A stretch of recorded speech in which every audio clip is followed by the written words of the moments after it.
Hey, children.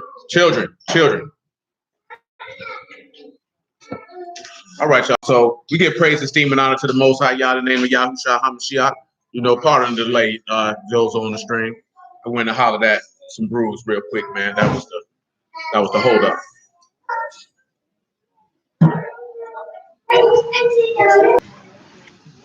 Pardon the delay. But John chapter 5, verse 39. Search the scriptures, for in them you think you have eternal life, and there they which testify of me. You will not come to me that you might have life. I receive not honor from men, but I know you, that you have not the love of Allah in you. Come in my Abba's name, you receive me not. Shall come in his own name, him you will receive. How can you believe but receive honor one of another and seek not the honor that comes from Allah own? Do not think that I will accuse you. Abba, there is one that accused you, even Moses, of whom you trust. Had you believed Moses, you would have believed me, for he wrote it. But if you believe not his writings, how shall you believe my words? Proverbs, the 18th chapter and the 14th verse.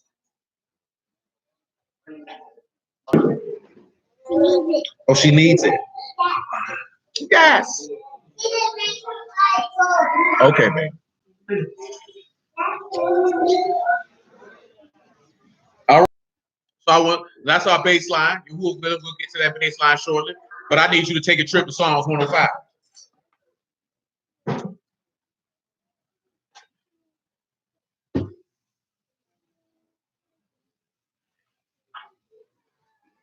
Psalms 105, verse 23. Shalom, young man.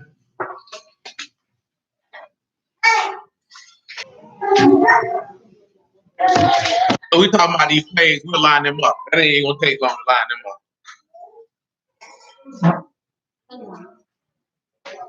All right, Psalms 105 and 23. Asherah also came into Mizraim. See, pause. Now, I want to pause. I want you to consider verse 24. How did Yahuwah, on the natural and the spiritual, now, it's twofold question.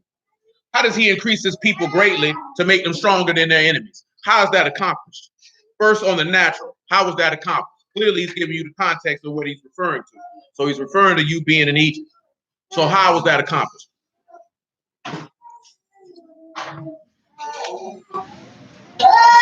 And it kind of tells you in the verse. Yeah.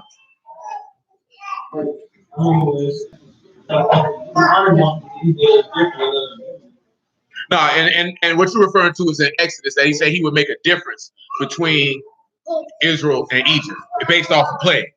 But it tells you in the verse how he did it. Really a question where the answer is right there in your face.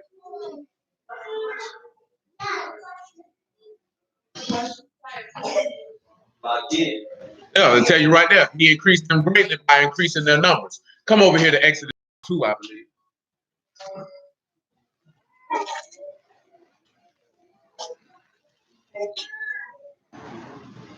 It might be chapter 1. It is chapter 1, excuse me. Exodus chapter 1, you can pick it up at verse 1. Shalom, man.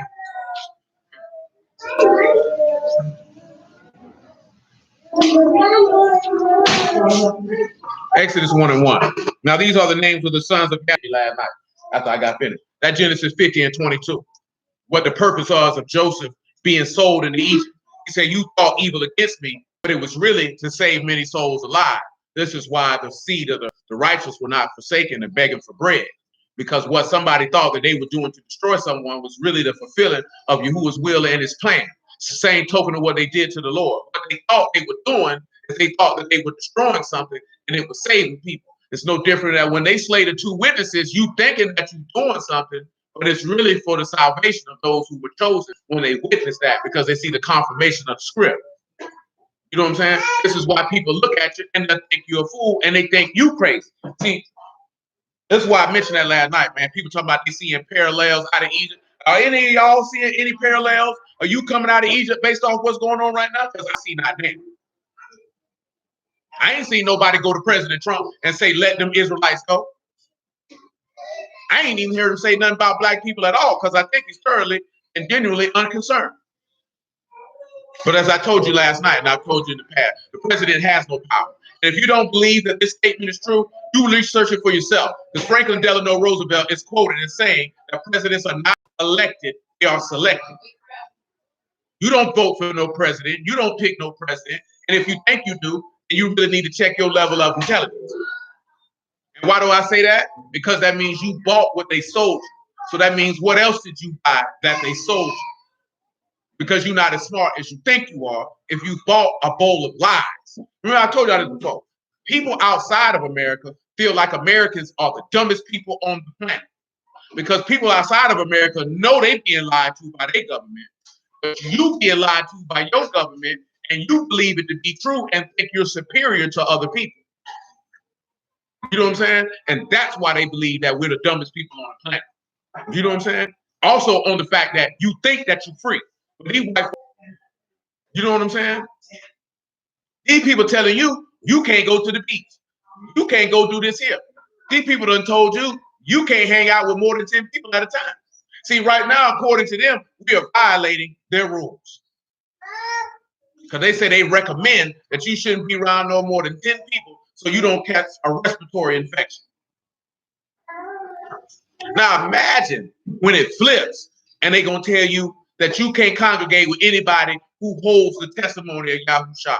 Just imagine what they're going to do then. If you see these people freaking out about a respiratory infection, imagine what they're going to do about the gospel. When that very gospel is going to be condemning their actions and condemning the person who they hold in high esteem. Like I was cracking jokes about it, but I seen the brothers in the sports group talking about Gilliam. He was our hope. And you found out he was a sodomite and an alcoholic and a junkie. You know what I'm saying? And why did Yahuwah do that? For you to stop putting your trust in men and look to him. Because you thought he was this and he was that. And the whole time he around here messing with male escorts. Laid out in the middle of the floor in his own regurgitation. You know what I'm saying? This man is laid in a pool of his own throw up. Knocked out sleep with sexual dysfunction juice next to him. This is who you put your hope in. The same way that 10 years before people put their hope in Obama, and this man was a known sodomite. For people who were around him, but you didn't care because he talked smooth and he looked nice and he gave you hope. But what was he giving you hope in? When hope is the expectation of something that you can't see. And when his tenure was over with, you would just sat back left with good feelings and photo ops. I sure wish for Mashal back. Whole time this man was signing legislation that would doom your very existence. When Bill Clinton was president, and they talking about he the first black president, and he put more black men in jail than the previous presidents combined. As far as his years of incarceration is concerned. You know what I'm talking about? That's how simple he is. As he tell you in Isaiah chapter 30, you look for men who cannot do nothing for you. He said your trust in Egypt is your confusion. So I don't care what them people say. I wouldn't care if it was the CDC, for Suchi, whatever the case may be. Let you who will be done. I don't care nothing about what the people talking about. Ain't no politician can save me. You know what I'm saying? No politician can do nothing for me. Again, they got you scared for a 75-year-old person dying from a respiratory infection when they already done forgot this one simple thing. Yahuwah say the soul that sinned, it shall die. And that's the bottom line. Because Yahuwah said so. And that's not changing. It ain't never going to change. It's always be the same. When you clock out of here, it's time for you to clock out of here.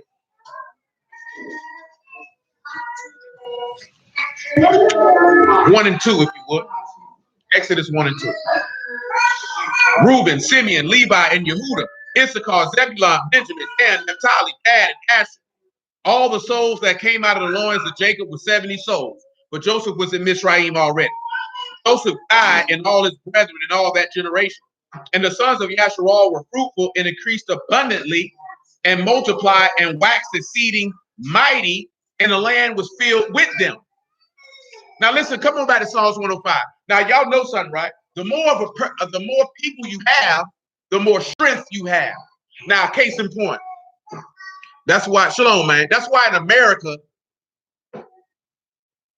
they put a lot of systems in place for you to kill yourself. You know what I'm saying? Whether it be abortion, whether it be putting narcotics or firearms in the areas of which you live.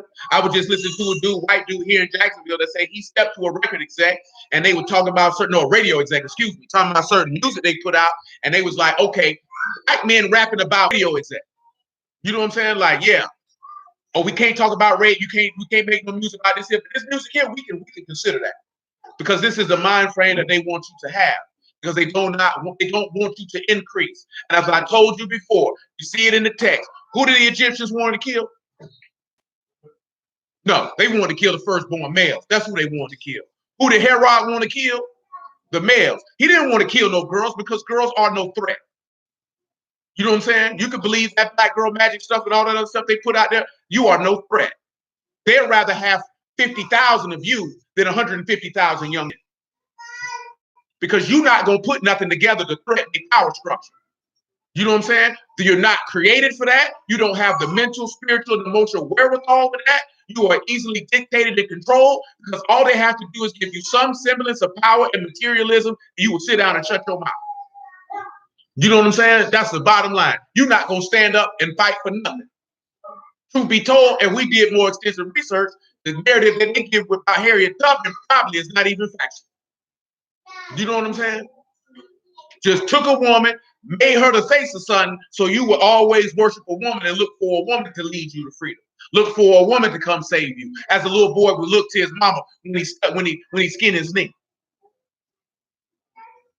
And that just is what it is. You ain't never heard in the history of mankind anybody slaying women other than witch trials. Have y'all ever studied in the history of mankind somebody saying we got to wipe out a women of a people? And you ain't never asked yourself, why is that the case? We've been in America for however long we've been here, 400 plus years. How many instances have you heard of plans to exterminate black women? Absolutely none. But what did they set you up for? So you could go get an abortion and exterminate as many babies as you want, and so you wouldn't feel bad about it when you're doing so. Why so? It keeps the population of that people down.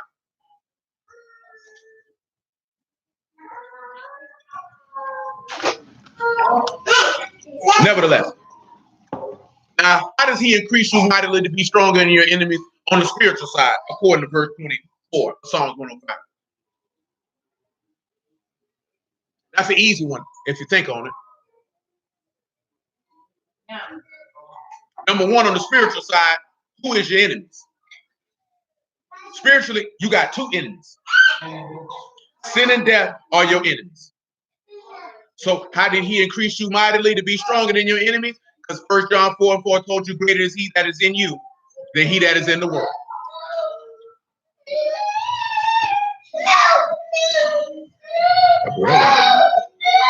He must know that's not going to end well for him.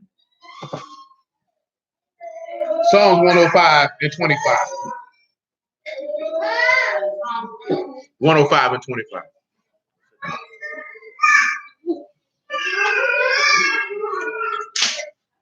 He said he turned their heart to hate his people, to deal subtly with his servants. Now pause. That's why I just mentioned that in regards to what? Who did they turn around and hate? They turned around and hated you. I want you to look at the word for subtlety here in Psalms 105.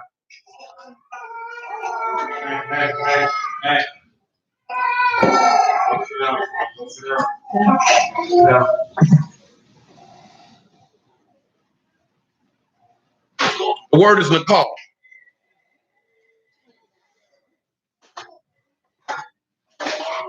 Now the characters are Nun, Kaf, and Lamad, and it is to be a deceiver and to be deceitful. So I want you to keep that in mind because that's going to take us back to the beast. And not only did it say that he would cause them to hate his people, but it would cause them to deceive his people. Now you have to consider that. Because at this particular juncture, we're dealing with people saying that we're looking at the plagues. People are saying that what we're going through right now is a parallel between when we came out of Egypt and now. And that's foolishness. Because we can't say that they just did this now. You know, they've been hating your people and they've been deceiving your people. But they ain't just been specifically deceiving your people. They've been deceiving everyone they come in contact with. While you're thinking on that Nun, Kaf, and Lamad, take a trip back over here to Revelation 12. It might be Revelation 11.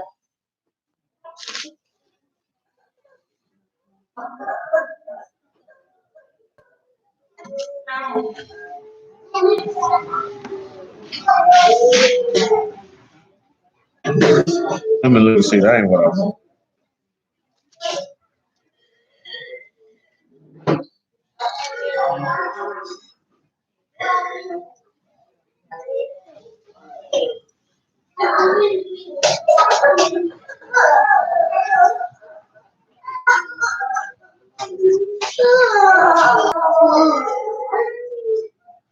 Yeah, Revelation 12 and 9, that's what I wrote.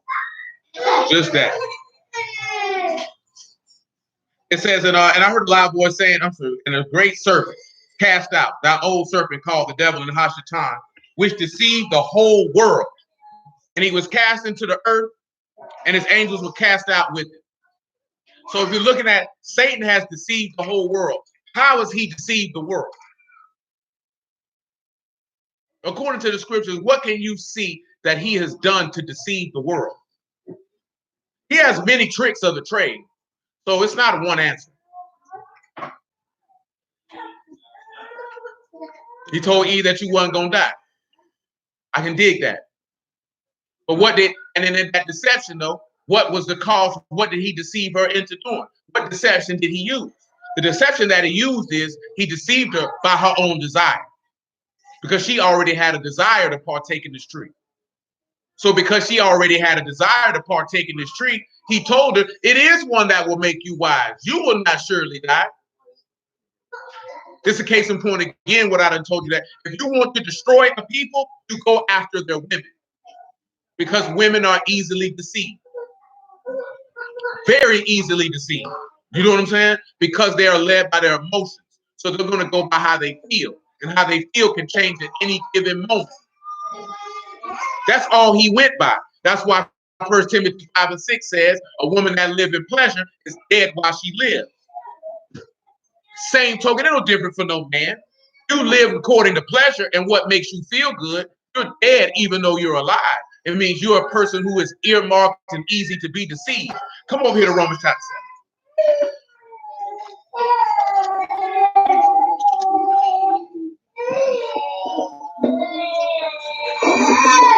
7 and 7.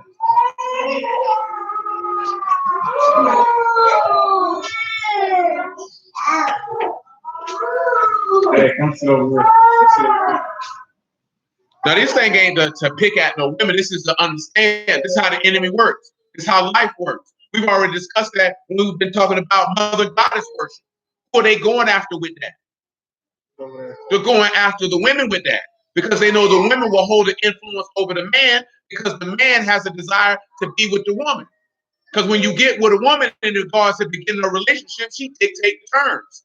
The man dictates the terms when they go to talking about being in a relationship and marrying her, because she can't make that choice. He has to make that choice. She can't make a decision to be in a relationship with no man. You know what I'm saying? He has to make that decision. And that's why they try to shift the balance of power. And that's detrimental to a whole race of people. See, they don't care because they've been living backwards.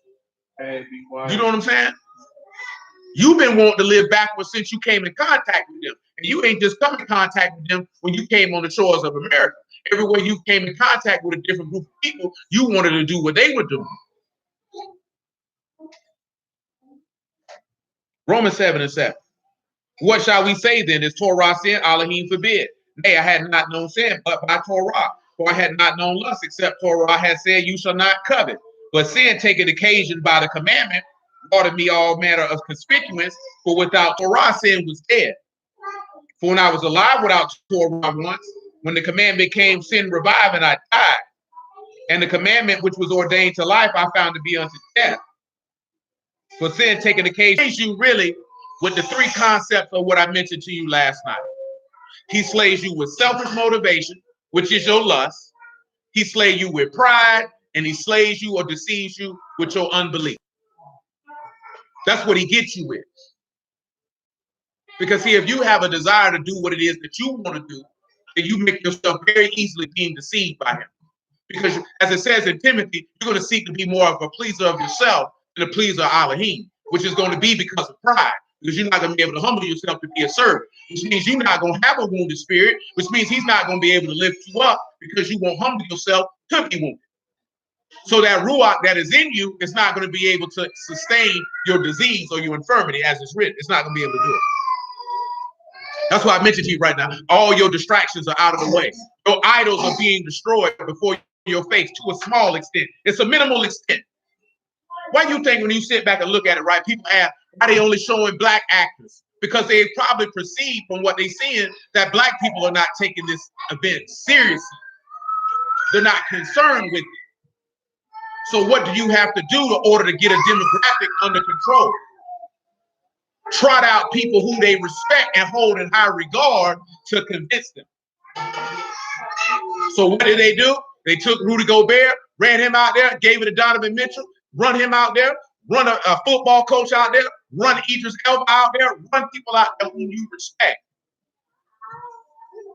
That's a part of manipulation. You have to understand that. Why would an athlete or entertainer, ask yourself, in a functioning society, why are athletes and entertainers the main people of influence? That means they have a very low regard for your level of intelligence. That they know that they can run out somebody who plays pretend and plays a sport for a living, and they can influence and dictate your behavior. Wouldn't you think in a situation like this, they would run out, quote unquote, religious leaders, as much as they say this is a God-fearing country? These people done got to the point where they done told you, don't even gather for church services. So they telling you right now what type of time they're on and what they care about. They don't care nothing about that. This ain't nothing but a beta test to see what you'll give up in the situations and circumstances. And you know when they did it the last two times, right? Do y'all recall the last two times they ran a beta test on things of this nature? And it's been in your lifetime. It's been in everybody in this room's last lifetime. The last two times they ran a beta test along these lines. They definitely did. Now that wasn't on a major scale, but they definitely ran the beta test there because they definitely declared martial law in Boston when those dudes allegedly trade center. Because they rolled out a lot of totalitarian laws to see what you would be cool with relinquishing in the name of safety from terrorists. So you got to understand, son, this is why the book tells you, correct here, that's why the book tells you perfect love casts out fear, because fear is a strong motivator. Dudes say, I'd rather be feared than loved, because they say fear lasts long. That's what the government uses. That's what Satan uses. He uses emotion to control. Yahuwah does not use anything to control. Like I told you, there's a difference of having control and being controlling. Being controlling is to dictate every minute and every movement and every thought and every action that a person does. Being in control is calling the play and steering the ship. And you can get on the ship or you can jump off. You know what I'm saying? But nevertheless, I'm through with Romans 7. Back to Psalms 105. See, Satan wants control. And also, as you already know, Satan wants to mimic everything Yahuwah does.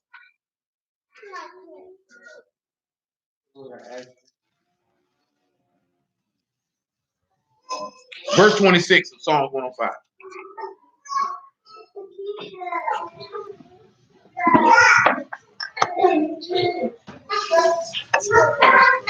He said he sent Moses, his servant, and Aaron. He showed his signs among them and wonders in the land of Ham. He sent darkness and made it dark, and they rebelled not against his word. So let's take a look at that. Let's come over here to the book of Exodus. I want to say chapter 10, if you would. And from that, I think I need Revelation 9.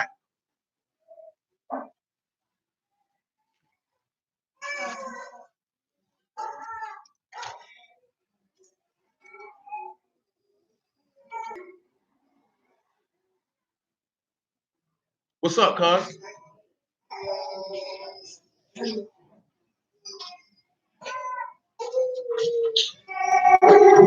Revelation 10 and 21. And Yahuwah said unto Moses, stretch out your hand towards heaven, that there may be darkness over the land of Mizraim, even darkness which may be felt. Now let's look at that, what it says, which may be felt. Yeah, it is. No, Exodus chapter 10.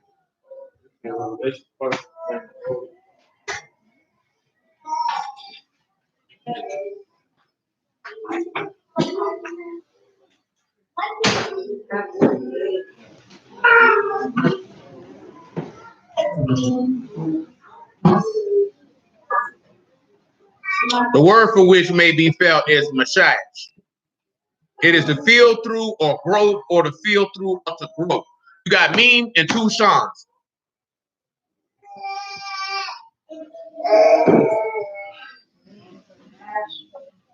You got Meme and two Shans for that word Mashal. It means to grow.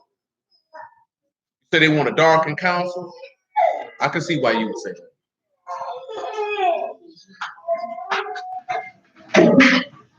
Meme and two Shans. What would you say?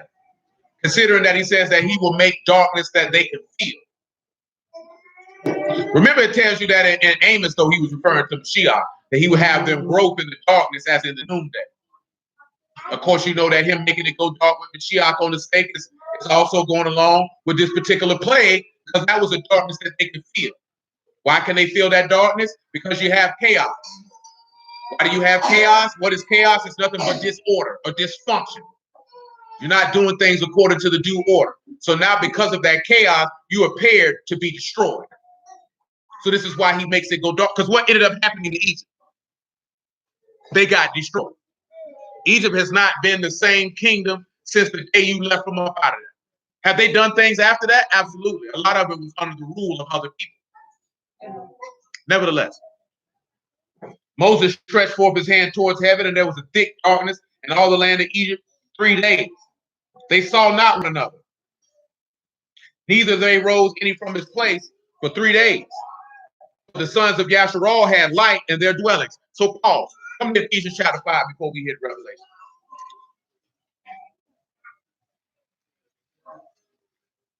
Well, I know full well y'all boys could not have to use the bathroom like this.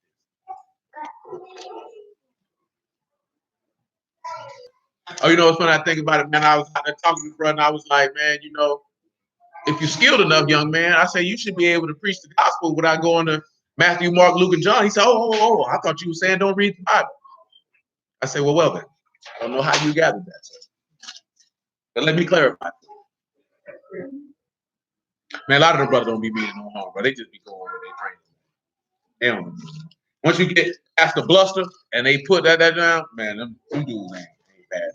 They just go by how they been trained. Ephesians 5 and 6. Yes, sir. Yes, sir. Definitely paired to chaos and destruction. Because what did Yahushua say about darkness? If you walk in darkness, what you can't do? Can't see where you're going. You don't know what you're doing. And if you can't see where you're going and you don't know what you're doing, that would make you unwise. Because wise people would have the skill to know what they're doing and know where they're going. It says, let no man deceive you with vain words, for because of these things come the wrath of Elohim upon the sons of disobedience. Be not you therefore partakers with them. For you were sometimes darkness, but now you are light in the Lord, walk as sons as the light. Because at one time you were all paired to the chaos and destruction. You were all subject to the prince of the power of the air. But now that you done came a part of light, you have to be light, or you have to be like Elohim and not be like Satan.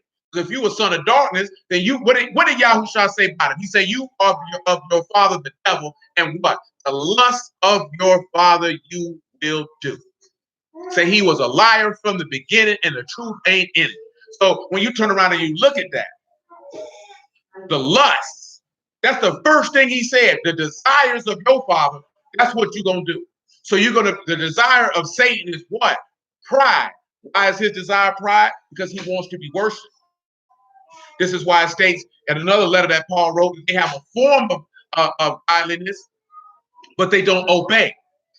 He say don't fool with them. Because that's what Satan's going to come with. A form of godliness. But that word ain't in it. That's why I say he's a liar. What did Yahuwah say about all liars? They have a part in the lake. Yahuwah say liars can't dwell in his house. Why? Because it's an immutable thing that's impossible for Elohim to lie. So let's continue. Verse 9.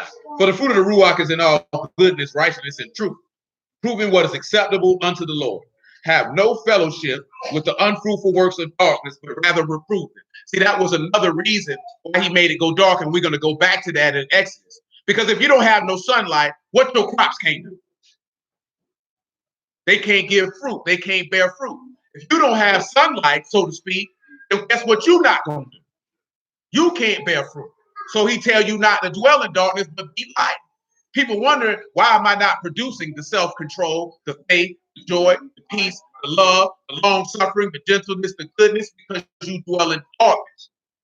So since you dwell in darkness, how is the seed going to be able to produce fruit? It has no light in order for it to do so. Because it can rain on crops in the nighttime, but without that light, that water justice. So he can rain that word on you, because that's what the brother said. So you saying the word ain't spirit? No, the word ain't. He said that Adam had a spirit. No, Adam did not. Adam had the Ruach breathed in and made him a living soul. But the second Adam became a quickening Ruach, because everlasting life was breathed into him. See, you could rain the waters of the word down on a man's heart all day long. But if that seed, which is that word in his heart, is filled with darkness, that water that's falling down on that seed will do it no justice. You'll be unfruitful. And then he's going to come at you and look at you like he looking at that fig tree and say, you know what? I curse you, because when I came to get some fruit so I could partake, it wasn't none on it. So he said, you know what? Just curse it, because you unprofitable to me. That's why I mentioned that last night, man. And it's just the reality of the situation. Based off what's occurring, if we have not accomplished the things that you set on your heart to accomplish, you're probably not going to do it. Because based off what's occurring right now, this kingdom ain't got much time left in it. It ain't got much time left in it. Nor the current order of this world. It ain't got much time left in it. You can see Yahuwah is pushing it to its climax. Because more things suffer. So your mind has to turn to focus on that, has to be secondary, and Yahuwah has to be first. And whatever occurs, Yahushua already told you. What did he tell you? He told you to do what? Seek the kingdom first. He said all those things will be added unto you, because the stuff that you desire to get or to do is nothing to him. If this man say he can take a man from dwelling in a dunghill, and everybody in here knows what a dunghill is, and set him amongst princes, there is absolutely nothing that this man cannot give unto you. You have to get it in your mind that it has to be for the fact for the pushing and esteeming of his will. That's where we get the game twisted at. You think you're here for yourself. You're not here for yourself. You weren't created for yourself. You were created for the esteem of Yahuwah. He made you for his esteem. What is more fulfilling in life than fulfilling Yahuwah's will? You don't want your father to be proud and happy with you? Like, that makes no sense.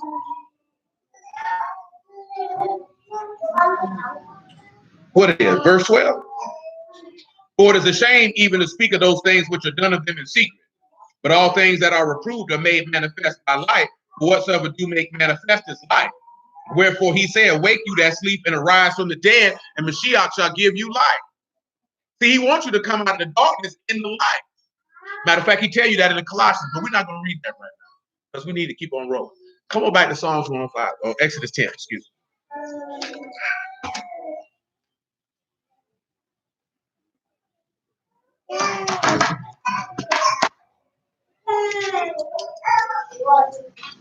Listen what he said in verse 24 of Exodus 10.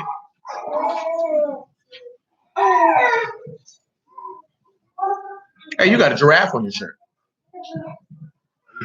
Are you a giraffe boy?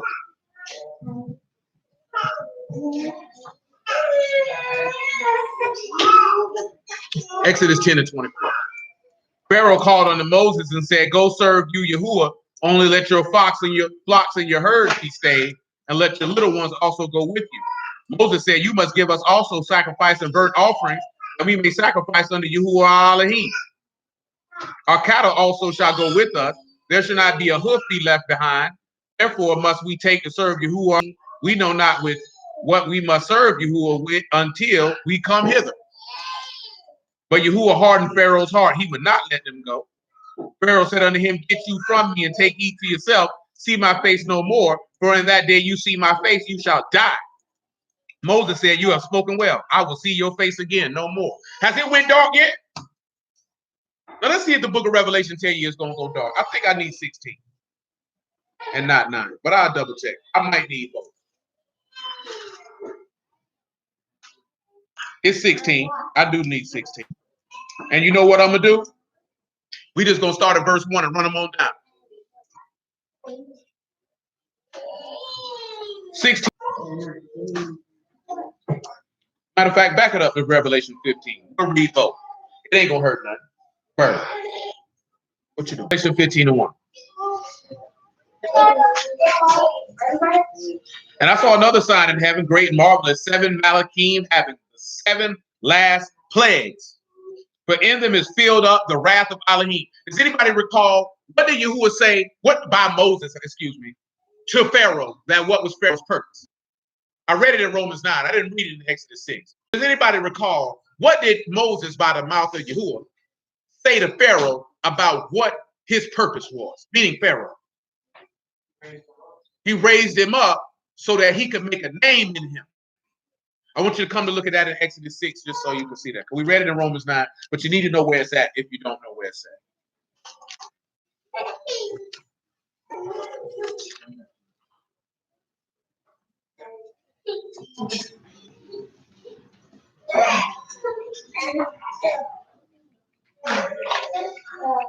Okay, so I'm in the right spot.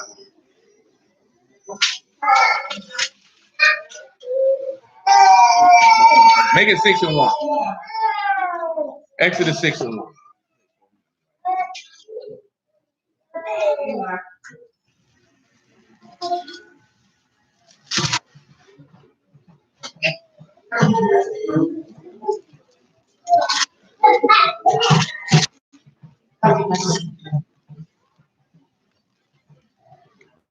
Well, I get to it because it's really the Exodus 9, but we'll get to Exodus 9 in a moment. I'll come back to that because that's a twofold thing. I got to wait for that. It says 6 and 1. Then Yahuwah said unto Moses, now shall you see what I will do to Pharaoh.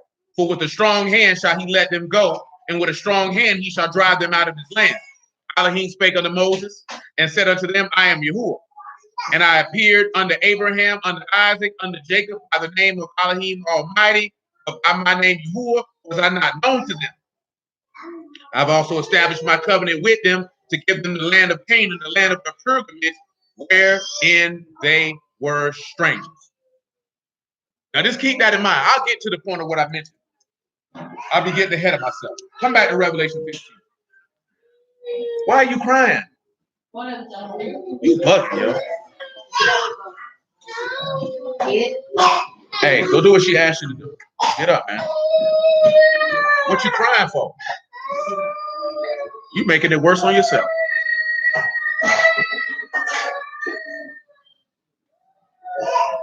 Verse 2 of Revelation 15. And I saw as it were a sea of glass mingled with fire.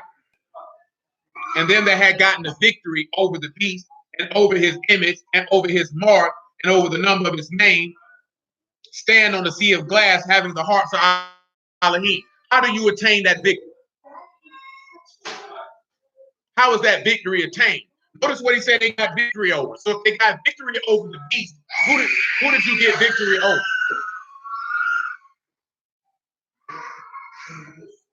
You would get victory over Satan. If you got victory over his image, you got victory over idols.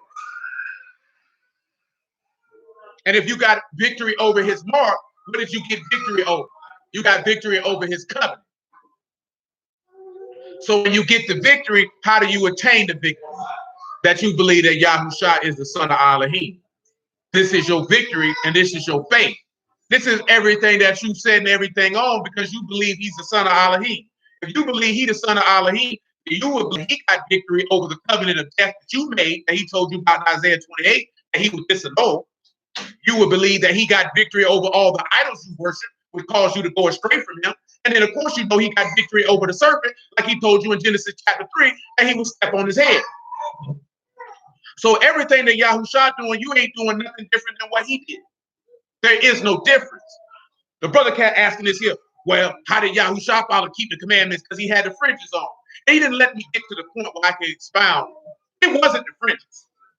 It was the fact that he said, my father gave me an instruction what I should do and what I should say. And I know his instructions is everlasting life. That's how he was able to do it. It was in his heart to do it. It was his desire to do it. He had faith that he'd be resurrected from the dead. That's why he did it. See, if you don't have that, that's the mind you have to have. That's why we impress and impart that consistently. Like I said, everybody talk about the example. He had the commandments, and they don't look at the fact that he was obedient to his father and had the utmost honor and respect for him. He was never going to disrespect his father. He was never going to dishonor him. Whatever his father told him to do, he was going to do it without question, because he knew what his instructions were for. They were for his benefit. They were for everlasting life. So of course he's going to follow. He told him, son, I'm going to raise you from the dead. So go on up there and die. Ain't no big deal. He said, bet, I got you, no problem. That's why he could come and say, nobody take my life from me. I lay it down on myself when my father gave me power to take it up again. So you're supposed to come in that same mind. That's why he told you in Luke, don't fear nobody that can kill the body. And after that, that's all they can do. Because I'm giving you power to lay your life down. And I'm giving you power to pick it up by me. You ain't doing it on your own volition. Nevertheless, 15:3, Exodus. And they sing the song of Moses, the servant of Elohim, and the song of the Lamb, saying, great and marvelous are your works, Yahuwah Elohim Almighty. Just and true are your ways, you King of saints. Who shall not fear you, O Yahuwah, and esteem your name? For you only are Kadosh. For all nations shall come and worship before you, for your judgments are made manifest. After that, I looked, and behold, the temple of the tabernacle of the testimony in heaven was opened. And the 7 Malachim came out of the temple, having 7 plagues, clothed in pure white linen, having their breasts girded with golden girdles.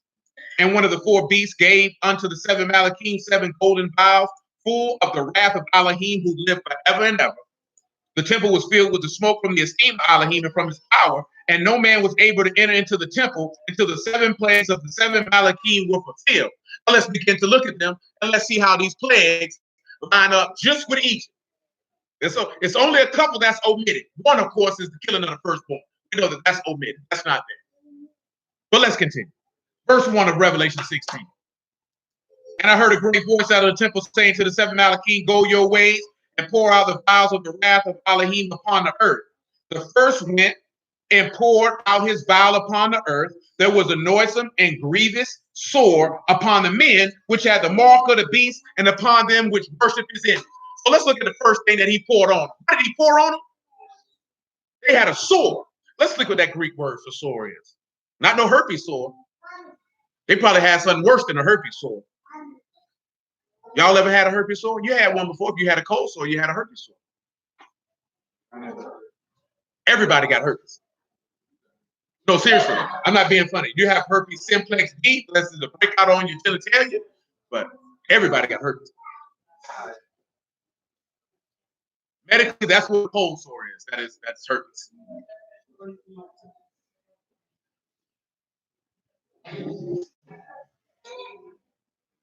But see, it's a different type of herpes because it goes away.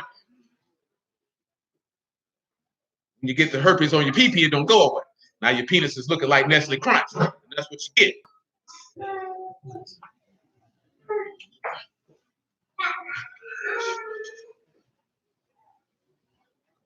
And they say there's more people out here with herpes than AIDS. Ain't that something? Everybody's scared of coronavirus. Niggas is just reckless with sexual activity. Just like with all manner of people unprotected. You know what I'm talking about? That make me think about I hope Gillen was around there protected, because them niggas look like they was living disgusting. Well, I seen them pictures of that junk is bad. That's the only reason I'm talking. I seen it. You see the photograph? That junk bad, boy. That nigga done shamed y'all whole university. Done shamed it. You know what I'm talking? Nigga like, you go to FAMU, that's what y'all do. They're like, no, that's that nigga. That's that nigga. That's what he is.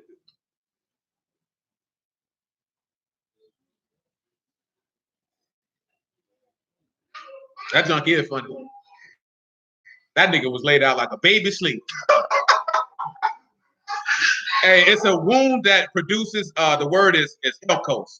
It's a sore or an ulcer, but it's also a wound that produces a discharge of pus. Are y'all familiar with the law on that? Oh, you are? Oh, I didn't know. Come to Leviticus 15 so I can familiarize you with the law.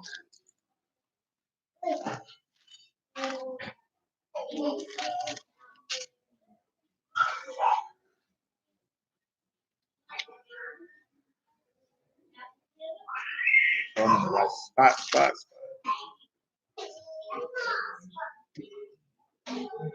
That ain't what I want. It might be over here with leprosy. I might need to swing over here to 14.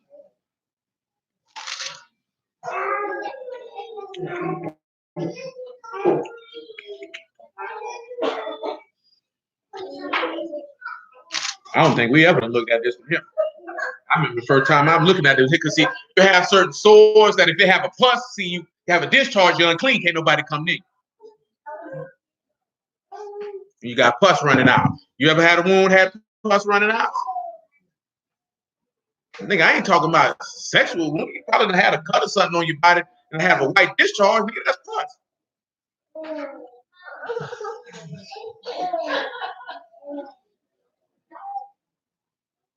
Well, you who ain't down with pus? You know what I'm saying?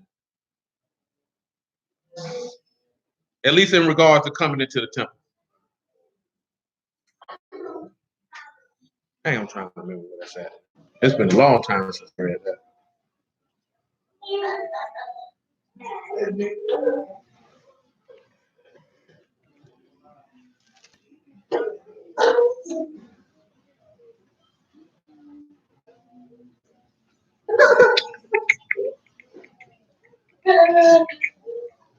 I think it's dealing with sores.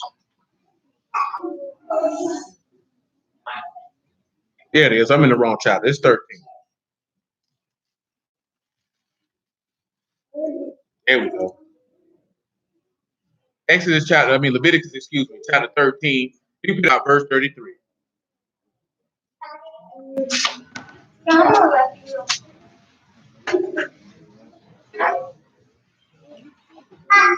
It says, he shall be shaven, but the skull shall he not shave.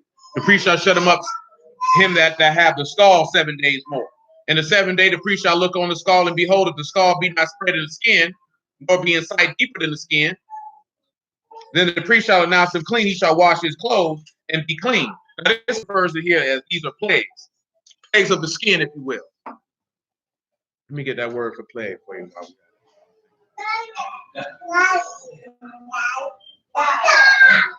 Let me continue though. Then the priest shall look at it and say, then the priest shall look on him, and behold, if the skull be spread in the skin, the priest shall not seek for yellow hair, he is unclean. This is why Bruce say white people are unclean. This is where that comes from.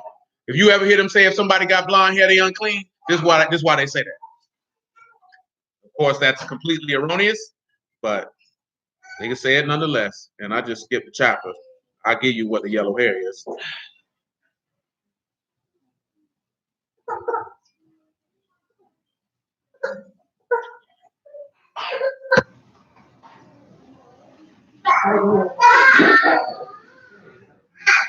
This means golden in color. That's what it means. Let's continue. But if the skull be in his sight at a stay, I'm sorry, I skipped the verse. No, I didn't. And there be black crone grown up therein. The skull is healed, he is clean, and the priest shall announce him clean. Let me just go look at it, what a skull is. The word is nathak, and it's a scab or a skin eruption or a skull of leprosy. If a man or a woman have skin in their flesh, bright spots, even white bright spots, the priest shall look and behold, if the bright spots in the skin be darkish white, it is a freckled spot that grow in the skin, he is clean. If the man whose hair is fallen off his head, he is bald, and he is clean. He that have his hair fallen off from the part of his head towards his face, or his forehead bald, yet he is clean. If there be in the bald head or bald forehead a white reddish sore, it is leprosy sprung up in his bald head or his bald forehead. Let's look at this reddish sore.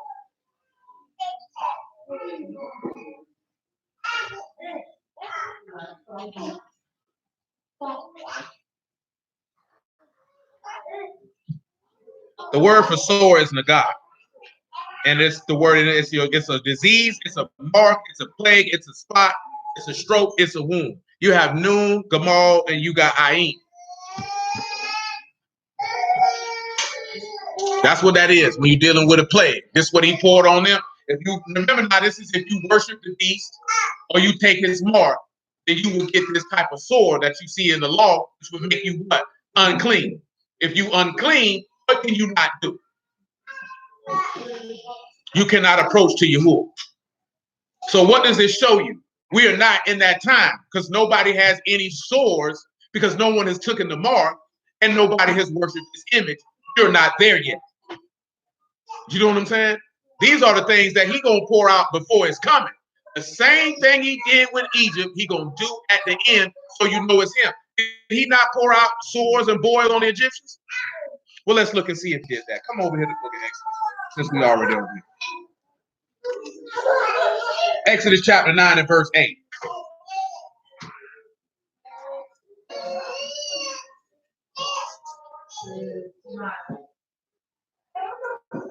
That's why when I seen people say this parallel when we coming up out of Egypt, I'm like, how and when?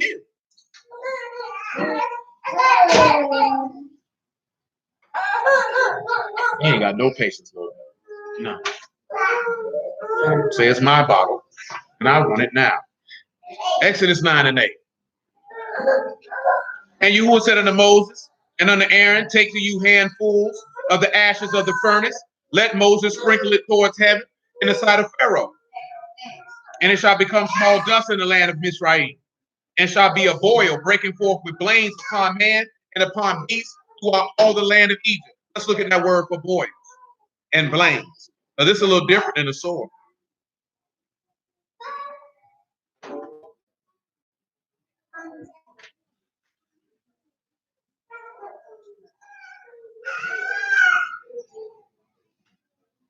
The first thing with boil is the word is shakin.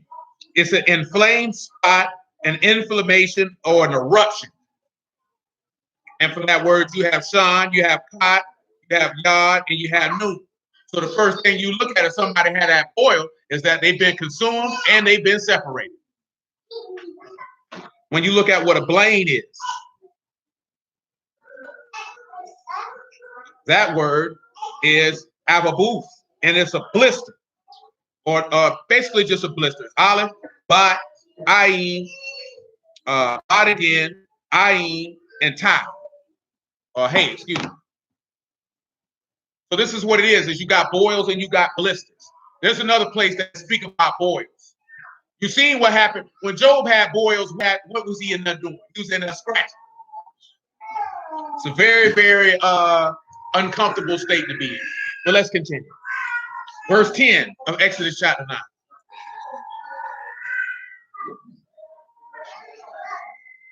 Oh, you got the white shoes on.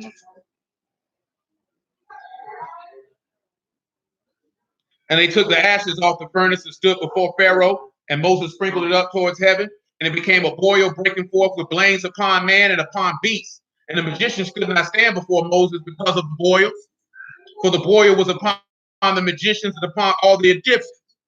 And Yahuwah hardened the heart of Pharaoh, and he hearkened not unto them, as Yahuwah had spoken unto Moses. Now come back to are we good in Leviticus? I don't think I need Leviticus anymore. Let me read verse 43 though. We'll go back to Revelation 16. Why is that important? You think them plagues is not going to affect the beast and the false prophet? Yeah, they will.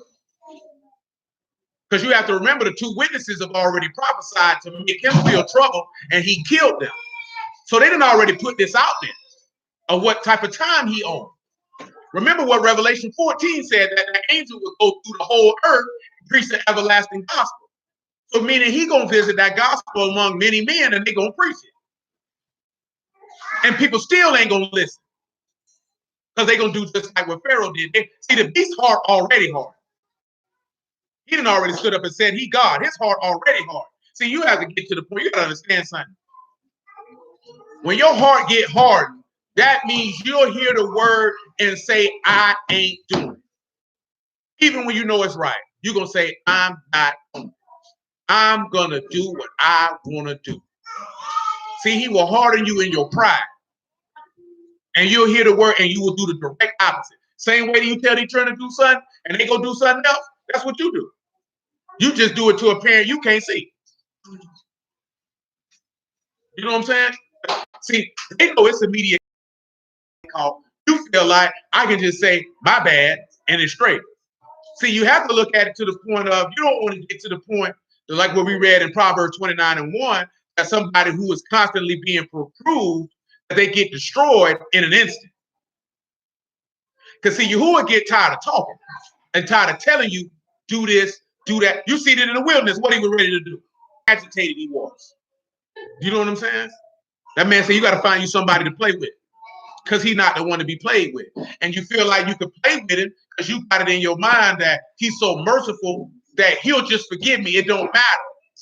But it feels good to me right now. And that means the adversary got you. You've been deceived because you're going for temporary gratification and self-aggrandizement, which always leads to destruction, even if you ain't dealing with the word. 13:43. The priest shall look upon it. Behold, if the rising of the sore be white, reddish in his bald head, or in his bald forehead, as the leprosy appear in the skin of the flesh, he is a leprous man. He is unclean. The priest shall pronounce him utterly unclean, and the plague is in his hand. And you know what a lot of people plague is at? Why you think he dropping the plague on them people's head? Because they got that mark, they got that covenant in their forehead, they got the word of the peace in their heart. Let me drop this plague on your head, nigga. Since that's what you own. See, if that's what you own.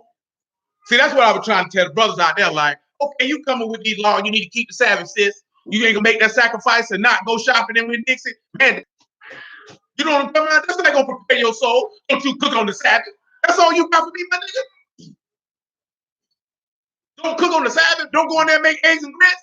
Eat a bowl of cereal. That's what you got for me. Dude, man, you know the first thing bro told me to do? Check out the map. I don't care nothing about that map, nigga. Oh, you know you do. Go lay down. Nobody don't care about that. You know what I'm saying? Bro kept trying to quit in my pocket. That nigga kept like, bro, get you a flyer. Get you a flyer. What am I going to do that? I can't do nothing with that. You know what I'm saying? The truth about slavery. Worst part is, you still enslaved. Because you enslaved to your lust. You enslaved to your pride.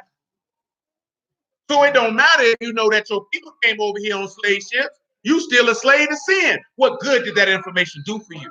And if you know you a slave to sin, why you won't let yourself be free?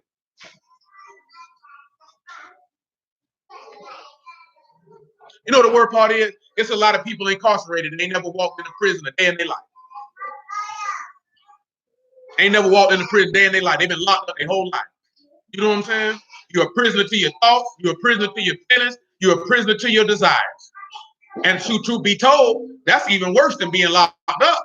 Because I done ran across dudes that mentally were incarcerated. I mean, physically incarcerated, but mentally free. Their movements were restricted, but no one had them in bondage. Now you take that and you look at the word. When he say that whosoever sin is a slave to sin, or you in bondage to it. So if you turn to Mashiach and he free you from sin and death, it wouldn't matter if these people had you on a quarantine and you can't go to your house and you can't go to work. You're free though, but your mind don't click on it that way because you want to move about and do what you want to do. You will realize that you got freedom in Mashiach. You can do whatever you want to do, but you stuck on your desires. That's why people perish. You can't be stuck on desires. The flesh profits nothing. There is no gain from fulfilling personal desires. The gain is only from fulfilling the will of Yahuwah. That's the only way you're going to profit. Because he already told you you're going to gain the whole world. You're going to lose your soul. What can a man give in exchange for a soul? See, and most people look at that like nigga Hollywood selling their soul to the devil. But you selling your soul by giving yourself over to your personal desires. You're trying to gain your desires and you're going to sacrifice your soul in the process. That's why we read that Psalms 49 last week. What can a man give in exchange for his brother's soul? His redemption is precious. Ain't nothing you can give. Yahushua done already gave. All you got to do is wake up out of sleep. But nevertheless, Revelation 16.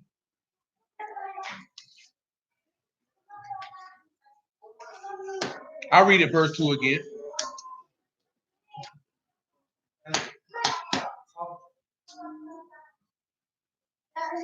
Revelation 16 and 2. Give thanks to you. No. I'd like you. Oh. And the first wind poured out his vial upon the earth, and there fell a noisome and grievous sore upon the men which had the mark of the beast, and upon them which worshipped his image. So let me tell you this here. When that occurs, and this is just my opinion, it's a strong likelihood of whoever doesn't have that sword, your name written. Ain't no strong likelihood. I can't even say that's my opinion.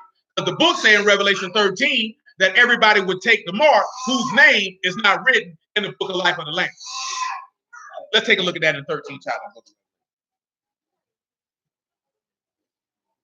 13 and 3. 13 and 3.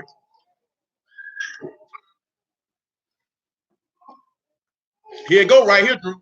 You got to follow me now, Drew.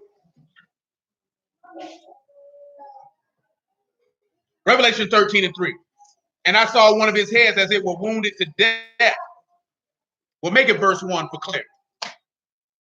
And I stood upon the sand of the sea and saw a beast rise up out of the sea, having 7 heads and 10 horns, and upon his horns 10 crowns, and upon his heads the names of blasphemy. And the beast which I saw was like unto a leopard, and his feet was as the feet of a bear. His mouth is the mouth of a lion, and the serpent gave him power, and his seat and great authority. And I saw one of his heads as it were wounded to death, and his deadly wound was healed, and all the world wondered after the beast. So this person is killed. Now, we already know, did the whole world wonder after Yahushua? No, they did not. I want you to come to Daniel chapter 2.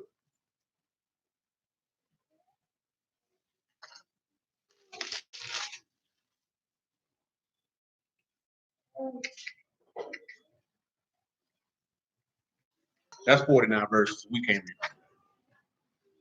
Daniel 2 and 16. Then Daniel went in and desired the king that he would give him time and that he would show the king the interpretation. Then Daniel went into his house and made a thing known to Hananiah, Mishal, and Azariah, his companions, that they would desire mercies of Elohim of Shamahim concerning this secret, and that Daniel and his fellows should not perish with the rest of the wise men of Babylon. Then was the secret revealed unto Daniel in the night vision. Then Daniel blessed the Elohim of Shamahim. Daniel answered and said, Baruch be the name of Elohim forever and ever. For wisdom and might are his. He changed the times and seasons. We're going to look at times and seasons here. Notice what he said he do? Who changed time and seasons? Because you know that's everybody's favorite line in Daniel. What does it say that man would do? He would think to change times and laws. So what is the beast doing? I'm mentioning that because that is a mimic. Satan's whole aspect is to mimic. That's Daniel 7 and 25 I'm referring to. Where he say he shall speak great words against the Most High and shall wear out the saints of the Most High and think to change the times and laws, and they shall be given into his hand until a time of time and a dividing of a time. This man who speaks great words of blasphemy has a 3.5-year rule. The time period is congruent with the amount of time that a Mashal prophesied for, which is congruent for the amount of time that Yahushua was in the grave. But I want to grab this word out of Daniel real quick.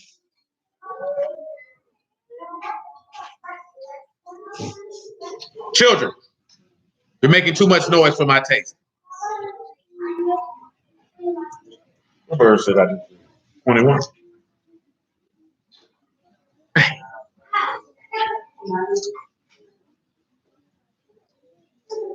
Now, times this is an Aramaic word, and it is Adam, Ayin, Dalet, and Nun. You'll know the sacrifice of the seed. You know what I'm saying? Or you know the door of which the seed enters into. What did Yahushua always tell him? Like, you don't know the sign of the time. Book also tells you in Ecclesiastes, a wise man's heart discerns time and season. Like, this is an Aramaic word for seasons, and it's a set time of the season. It's Zaman. So remember, when he tell you to think, we dealt with this before. When it says that he think to change times and laws, what is it that the beast is thinking that he is going to change?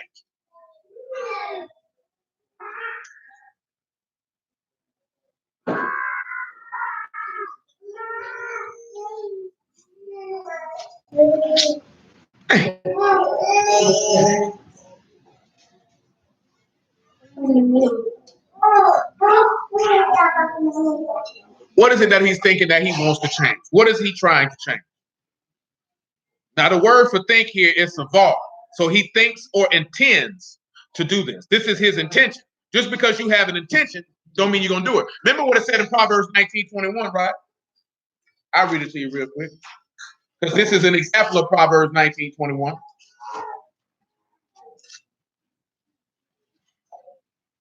And that there are many devices in a man's heart. Nevertheless, the counsel of Yahuwah, that shall stand. You can come up with many plots and plans that you think you're going to do. But Yahuwah's recommended course of action is what's going to stand at the end.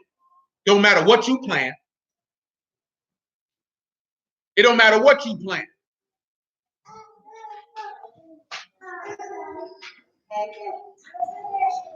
Now, of course, you know times is zaman, and Ba'ath is the word for laws, which is a decree. What is he going to seek to do? He's going to seek to alter the gospel. When you look at that change in times and laws, what's one of the laws that the beast is going to change? That the text tell you that he's going to change. And we just read it already. By that idol. Because what does the law say about idols? Don't bow down to them. Don't worship them. What the beast going to tell you to do? Bow down and worship it.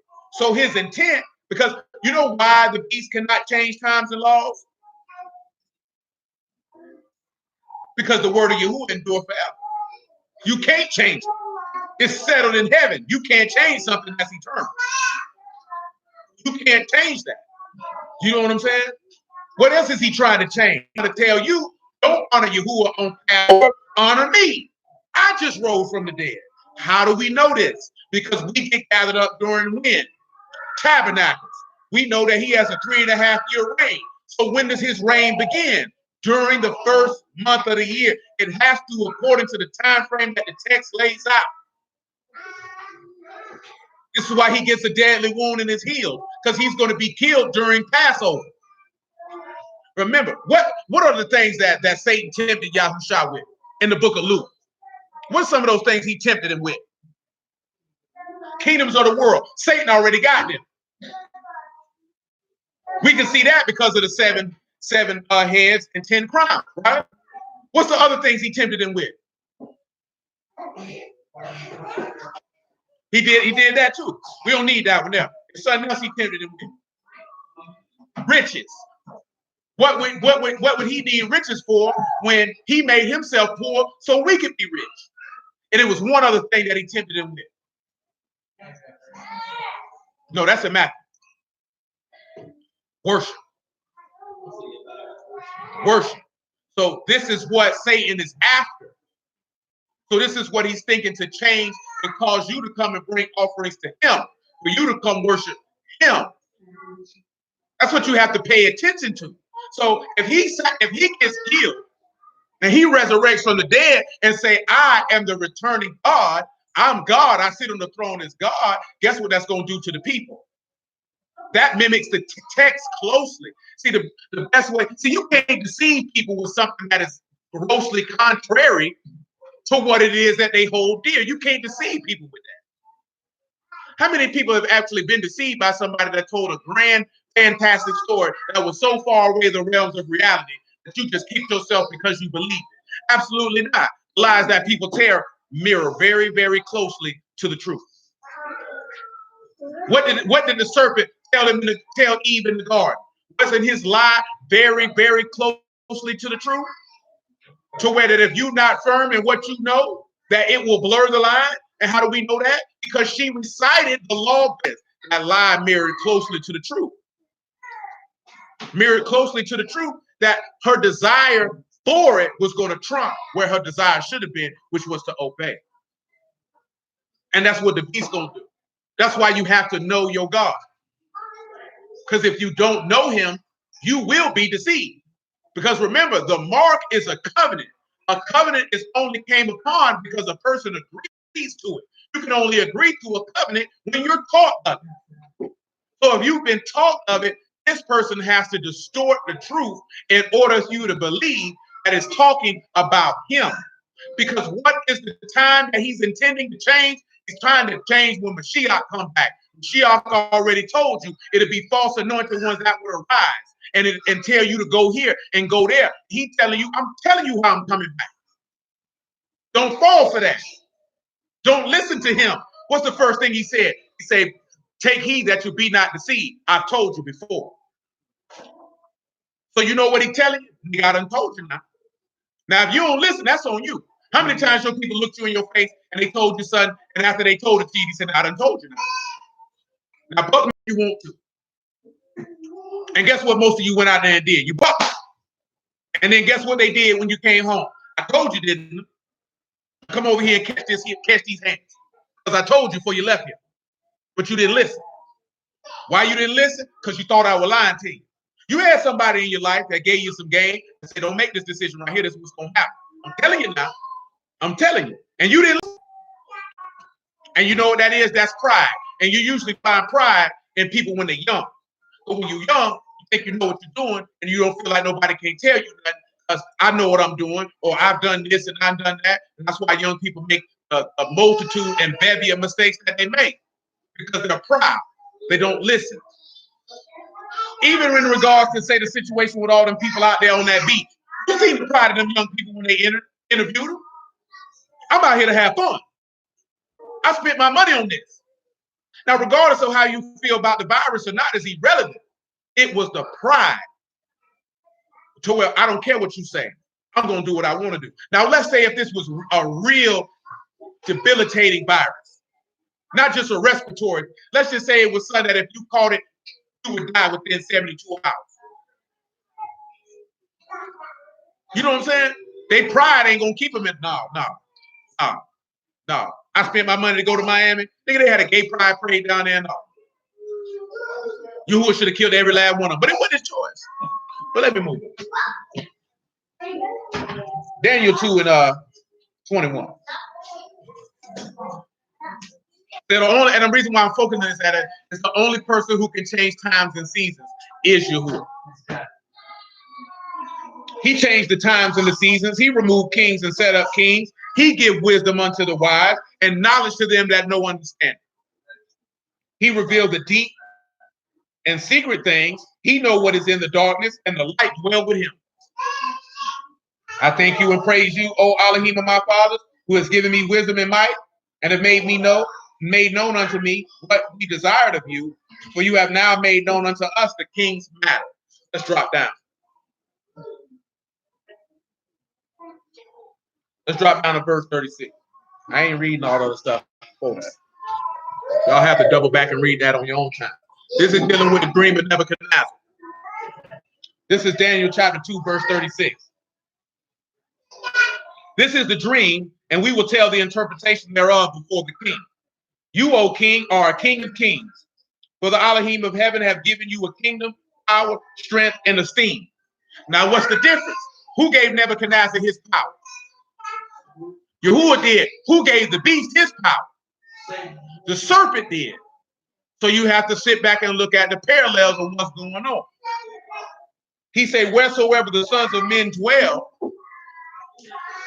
the beasts of the field and the fowls of heaven, he have given into your hand and have made you ruler over them all. You are this head of gold. Does not Satan or about the beast have everybody following him?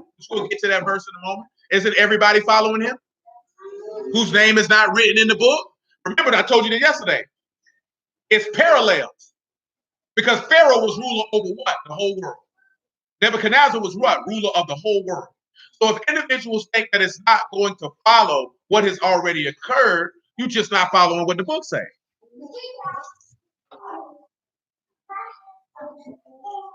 Verse 39. After you shall arise another kingdom inferior to you, and another third kingdom of brass, which shall bear rule over all the earth. And the fourth kingdom shall be strong as iron, for as much as iron break in pieces and subdue all things. As iron that breaks all these, shall it break in pieces and bruise. This is dealing with the beast. And we know, what is he coming to do? To break into pieces and to destroy. Pause. Come to 2 Thessalonians chapter 2.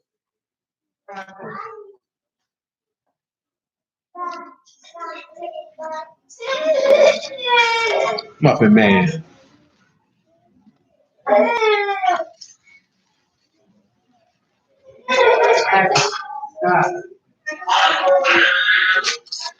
If I can get that. 2 and 4. We'll make it 2 and 3. 2 Thessalonians chapter 2 and verse 3. Let no man deceive you by any means, for the day shall not come, except there come a falling away first, and that man of sin be revealed, the son of perdition. So pause. Who can tell me in the prophets, specifically the book of Daniel, where the falling away is contained at? Because he tell you where the falling away come in the book of Daniel. No, it ain't that one.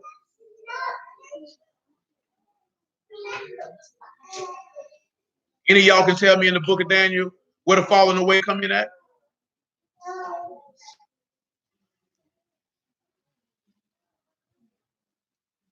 Oh yeah, the hour and 18.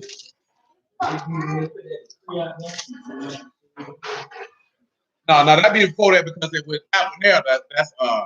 That was just standard practice. But come over here to Daniel chapter 11.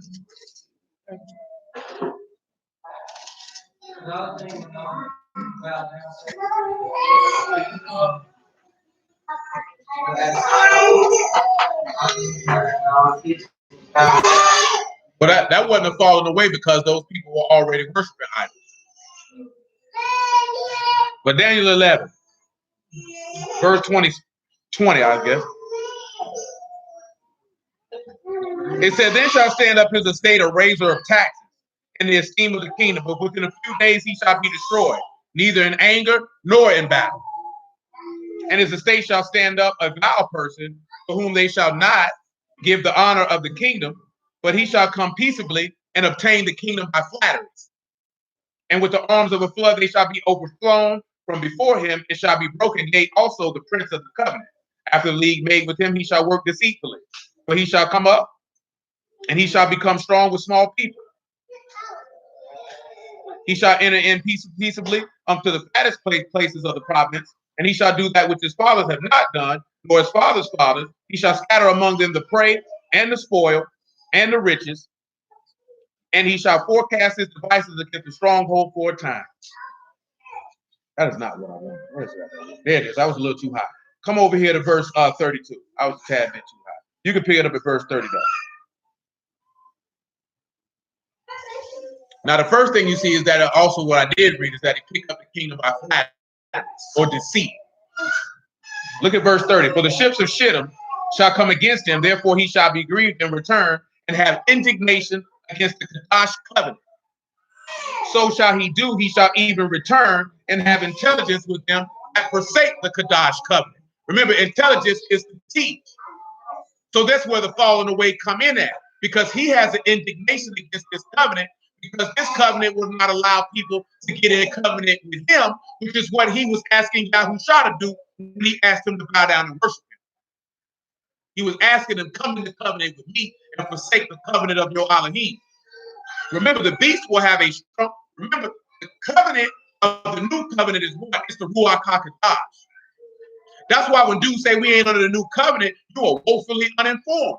Because if we're not under the new covenant, then why would this man have indignation against said covenant? He has a problem with that. When you preach Yahushua, you preach the new covenant. He got a problem with that. That takes us back to be willing to suffer for the testimony of the Lord. Let's continue down Daniel 11. And arms shall stand on his part, and they shall pollute the sanctuary of strength, and shall take away the daily sacrifice.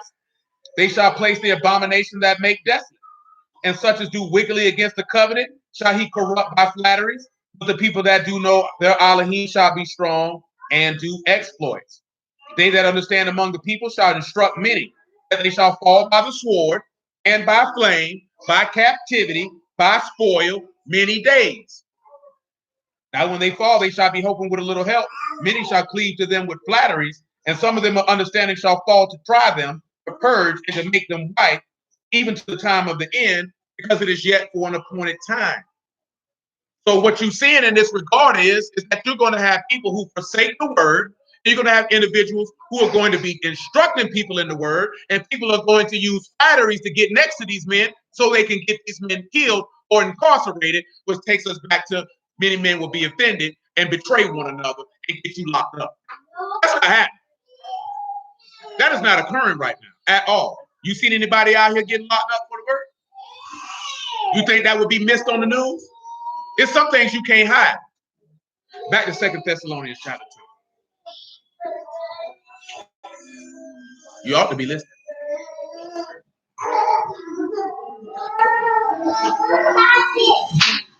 Verse 4.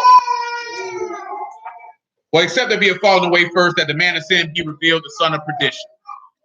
Verse 4, 2 Thessalonians chapter 2. Whoso opposes and exalts himself above all that is called Elohim, or that is worship, so that he is Elohim, sit in the temple of Elohim, showing himself that he is Elohim. Remember you not that when I was yet with you, I told you these things, and now you know what we're told, that he might be revealed in his time. For the mystery of iniquity do already work, only he who now will let until he be taken out of the way. Then shall that wicked be revealed, when the Lord shall consume with the Ruach of his mouth, and shall destroy with the brightness of his coming, even him whose coming is after the working of the adversary, with all power, signs, and lying wonders, and with all deceivableness of unrighteousness in them that perish, because they receive not the love of the truth, that they might be saved. See, at the end of the day, that's what it's coming down to. You don't have a love of Yahuwah, so you're not going to be saved. See, if you have a love for Yahuwah, then you have a love for humility. If you don't have a love for Yahuwah, then you have a love for pride, because the lust of your father you will do, and you will be destroyed in your pride. Come on back to Daniel chapter 2. And this is why the beast is going to break and bruise into pieces, because he has a problem with the covenant, so he's going to seek to slay anybody. Because remember, he's going to be mimicking that covenant. You're going to be telling people, this nigga lying. Man, Yahushua ain't say he was going to come get killed and resurrect from the dead and tell nobody to build no idol. He ain't told nobody to do that. And he going to be like this, oh, y'all got to get them niggas out of here. Y'all ever been around somebody tell bold-faced lies and they get mad because you start telling the truth? They sitting there lying. You know I robbed that nigga. Stop lying. We used to see that junk in the county, in prison, I should say, all the time. Niggas be in that cabin. It be a nigga from their city in there. Yeah, boy, I'm riding on this thing right here. They say, nigga, you smoking crack, nigga. They got other people photographs in their photo album talking about this day stuff. Till somebody from the city walk in there and put them on out there. You know what I'm saying? That was Nigga Rock shouted. Nigga, he around here smoking Nigga Rock. I knew a young dude, boy, 21 years old. Boy. I was locked up with him one time, got out, we were trapping on Buckman. Next thing I know, he rounded up to the spot. I'm thinking he coming to get weed. Bro, we're coming for some bass. That boy dropped down on the floor and say, boy, I can get that right there. I say, boy, if you see it, you can have it, boy. Because I don't see nothing in that carpet. Straight up. I'm talking about that boy dropped. Yeah, you know how somebody can drop that? Boom, let me get that right there. I say, boy, you smoke that. Matter of fact, then let me give you a dime rock. Get you some rhymes. You know what I'm saying? Back to Daniel chapter 2, verse 41. He said, whereas you saw the feet and toes, part potter's clay and part iron, the kingdom shall be divided. There shall be in it the strength of iron, for as much as you saw the iron mixed with the miry clay. What do you think when he say it's mixed with part iron and parts potter's clay? What y'all think that means? Anybody on the stream want to share what they think that means? What you think he means? Because, see, you know, most brews will tell you that means America's the melting pot. I say not. Hey, put that in the trash. Thank you, young sir. What y'all think that means?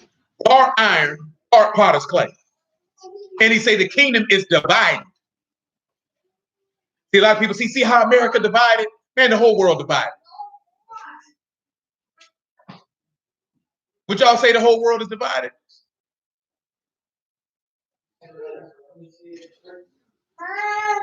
You could say that. But why does it say potter's clay? Why does it say iron? And that they mix together in this. This is the last kingdom that it's referring to. Let me read it to you again. Whereas you saw the feet and toes, part of potter's clay, part of iron, the kingdom shall be divided. There shall be in it of the strength of iron, for as much as you saw the iron mixed with the miry clay. Let me read the next two verses behind it. As the toes of the feet were part iron, part clay, so the kingdom shall be partly strong and partly broken.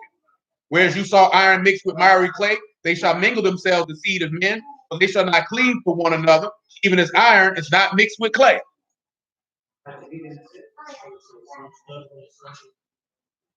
We just talked about the potter's clay. That's why I asked. Do you recall what we just looked at with the potter's clay in the book of Jeremiah?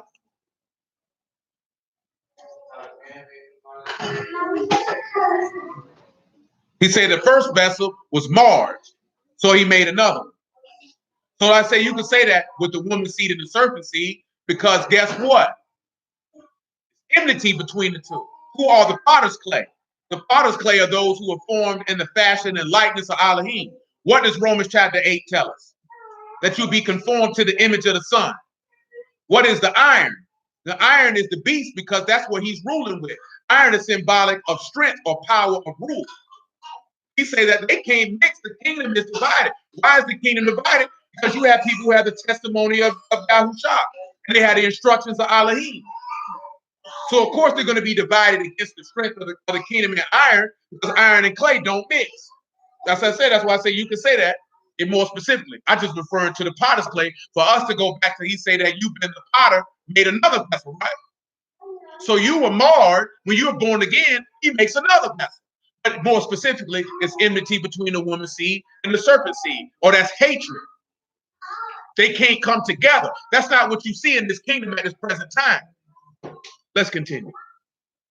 And in the days of these kings shall the Elohim and Shamahim set up a kingdom which shall never be destroyed, and the kingdom shall not be left to other people, but it shall break into pieces and consume all these kingdoms, and it shall stand forever. For as much as you saw that the stone was cut out of the mountain without hands, and that it, listen to what he said, right? If the stone was cut out of the mountain without hands, what does that mean? Elohim pitched it. Yahuwah made that. And that it break in pieces the iron, the brass, the clay, the silver, the gold. The great Elohim is made known to the king that shall come to pass hereafter. The dream is certain, and the interpretation thereof is sure. Let's go back to Revelation 16. Or Revelation 13, excuse me.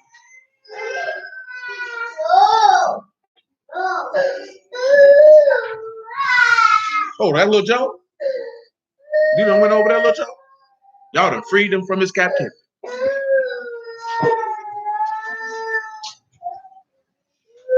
Revelation 13 and 3. I saw one of his heads as it were wounded to death, and the deadly wound was healed. And all the world wondered after the beast. And they worshiped the serpent which gave power unto the beast, and worshiped the beast, saying, who is like unto the beast? Who is able to make war with him? And it was given unto him a mouth speaking great things and blasphemies, and power was given unto him to continue 42 months. And he opened his mouth in blasphemy against Elohim, to blaspheme his name and his tabernacle, and them that dwell in heaven. If he blasphemed his tabernacle, he blaspheming everybody who dwell in it too. And were given unto him to make war with the saints and to overcome them. And power was given him over all kindreds, tongues, and nations. And all that dwell upon the earth shall worship him, whose names were not written in the book of life of the Lamb, slain from the foundation of the world. He that hath ears to hear, let him hear. See, that's something that we don't want to accept. Because, a lot of brews don't want to accept that, yes, you are going to die. And you should be willing to die for it. Was a Mashal willing to die for the word? So why wouldn't you be willing to die for it? Mashal didn't love his own life unto the death. Why you want to fight to keep yours alive? Only because you don't believe in the resurrection of the dead. That's why. Back to Revelation 16. We're in verse 3.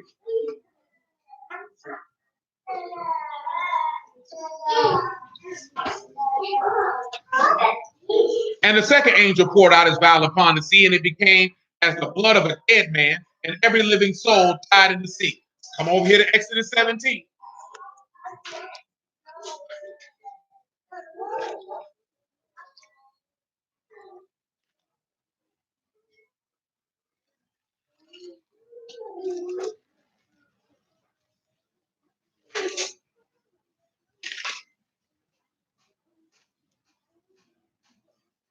I'm in the wrong spot. My bad.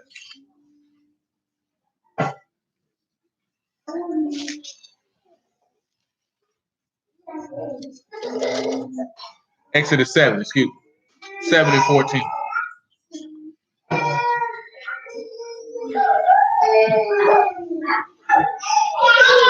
And Yahuwah said unto Moses, Pharaoh's heart is hardened. He refused to let the people go. Get you unto Pharaoh in the morning, lo, go out into the water, and you shall stand by the river's brink. Against he come, and the rod which turned into a serpent shall you take in your hand. And you shall say unto him, Yahuwah Elohim of the Abarim have sent me unto you, saying, let my people go, that they may serve me in the wilderness. And behold, hereto you would not hear. Thus saith Yahuwah, in this you shall know that I am Yahuwah. So listen to this here, right? Now, have y'all seen certain places where the water done turned to blood? I'm talking about, you see random news stories with that, right? Y'all done seen that? When you see something like that, you know that that's Yahuwah doing it. See, that's a sign where you know that that's Yahuwah. Because remember, who are signs for? For people who don't believe. That's who they for. You know what I'm saying? So when you see it, so it's like this here. Let me put it to you this way. The realtor that I know, when he seen that locust plague, he was like, you can run the plagues back. Oh, he was like, oh, so we got time. That's an example. He don't believe.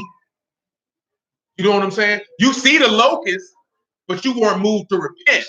You were moved to say, we got time. You know what I'm saying? But at the same time, he know that that's the work of Yahuwah. Don't get it twisted. That's why you see these plagues, and that's why it might seem remedial, because we're looking at these plagues in Revelation, and then going back to see where they at in Exodus, is for one reason and on one reason alone. You know that's Yahuwah. He the only God in the history of mankind that is known for doing these particular plagues. You ain't read about no other idol god in the history of man that has done what Yahuwah has done. What idol god you know sent forth turn water into blood? Sent forth locusts, lice, frogs, caused it to go dark, slayed the firstborn. Yahuwah is known for this. That's why he's doing it again. And when you see him do it again, you'll be like, boy, that's Yahuwah, boy. That's him. He don't want you to get the game twisted and think it's somebody else. And you ascribe it to Thor, ascribe it to Pan, ascribe it to Anubis, or whoever you want to ascribe it to. Nevertheless, 7 and 17. Exodus.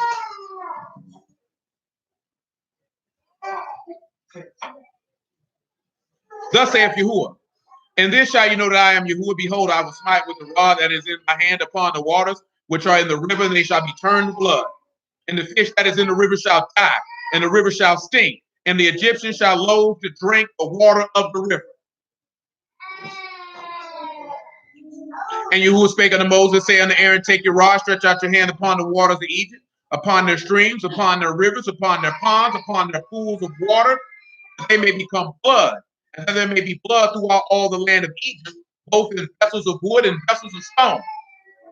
And Moses and Aaron did so as Yahuwah commanded. He lifted up the rod, smote the rivers, smote the waters that were in the river, and in the sight of Pharaoh, in the sight of his servants, and all the waters that were in the river were turned to blood. And the fish that was in the river died, and the river stank, and the Egyptians could not drink of the water of the river, and there was blood throughout all the land of Egypt. Let me ask y'all a question. Why y'all think he turned these waters into blood? What y'all think the purpose of that is?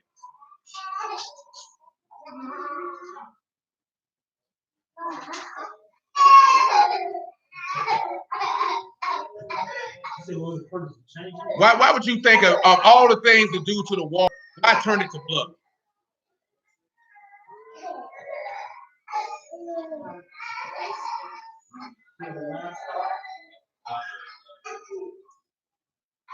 I mean, that is his first miracle. And it killed, not only will it kill the livestock, because it kill all the fish, it kill all the water, so you die.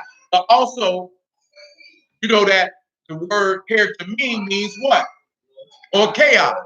So because you shed blood, and the waters are supposed to be emblematic of living waters, and because your sins are with you, let me turn water into blood so you know that you can't drink from the water of life freely because I intend on killing you. You know what I'm saying? That is my intent. Because water is supposed to bring what? Life. So because guess what? You can go without food longer than you can go without water. You know what I'm saying? You can't go without water. Not for too long. Or you're going to be out of here. You know what I'm saying? Turn that water into blood, guess what happens? You can't drink no water, meaning you ain't getting no living water from Yahuwah. That's something to consider. Come on back to Revelation 16.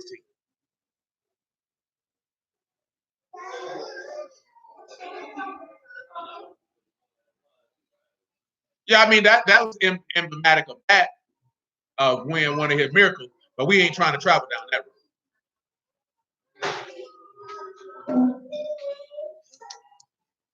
Listen what it say in verse 4.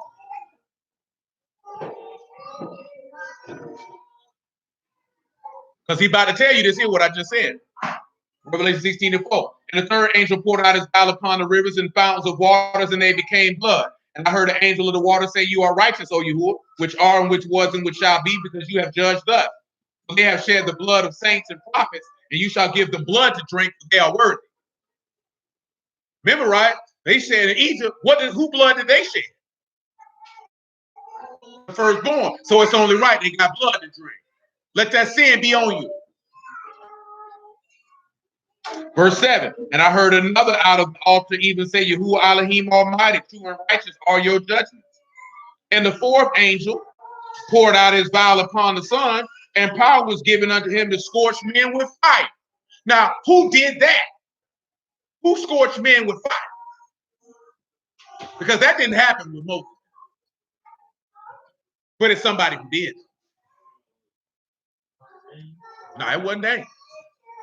Come on around here to 2 Kings chapter 1. I'll show you who did it. Well, listen, didn't do it. The man who followed him, the man he followed, that's who did it.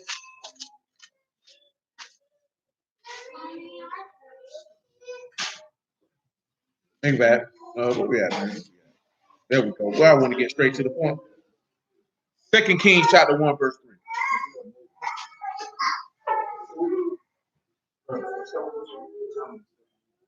Whoa. But the angel of Yahuwah said unto Elijah the Tishbite, Arise, go up to meet the messengers of the king of Samaria, and say unto them, It is not because there's not an Elohim in Yasharal that you go inquire of Beelzebub, the Elohim of Ekron. Now therefore thus saith Yahuwah, you shall not come down from that bed which you have gone up, but you shall surely die. Elijah departed. And when the messenger turned back unto him, he said unto them, Why are you now turned back? Sit down. And they said unto him, There came a man up to meet us and said unto us, Go turn again unto the king that sent you, and say unto him, Thus saith Yahuwah, is it not because there is not an Elohim in Yasharal that you send to inquire of Beelzebub, the god of Ekron? Therefore you shall not come down from that bed on which you are gone up, but you shall surely die. And he said unto them, What manner of man was he which came up to meet you? And he told you these words. And they answered him, He was a hairy man, girt with a girdle of leather about his loins. He said, It is Elijah the Tishbite. Then the king sent unto him a captain of 50 with his 50. And he went up to him, and behold, he sat on the top of a hill. And he spake unto him, You man of Elohim, the king of said, Come down. Elijah answered and said to the captain of 50, If I be a man of Elohim, then let fire come down from heaven and consume you and your 50. And there came down fire from heaven and consumed him and his 50. Now, why were these men consumed? Because they served idols and came to straighten him out their service of idols. So you who will let them be burned up with fire straight from heaven. Because if fire come from heaven, where you think it's coming from? And it's going to come from the sun. All he got to do is tell the sun to shoot it down. What you think the sun going to do? I ain't going to. See, you the only group of people that look you in the face and tell them what you're not going to do. You know what I'm saying? Only man, I'm not talking about people, but only man of Yahuwah's creation are the only things that look him in the face and tell him what they're not going to do. Because the stars do exactly what he tells them to do. The moon and the sun do exactly what he tells them to do. The grass, the clouds, the waters, everything do exactly what Yahuwah. Only man say, I ain't doing it. Or only man hits you with what your kids hit you with. Why? Or what the kids do. Try to explain to you why they doing something that you told them not to do. As if you can't. As if I asked. Come on back to Revelation 16.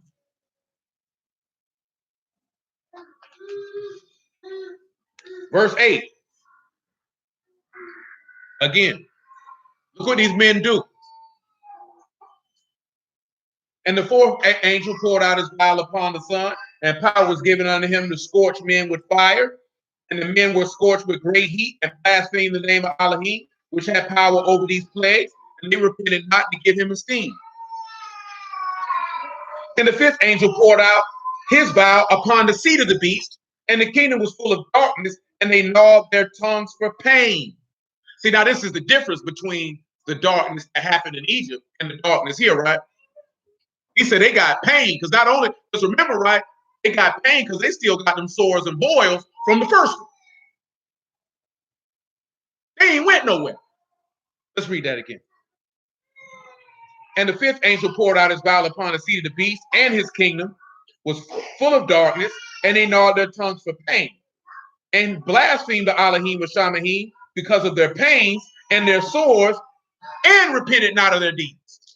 So not only you in pain, and all you had to do is repent, and they refused. Why? He's hardened their heart.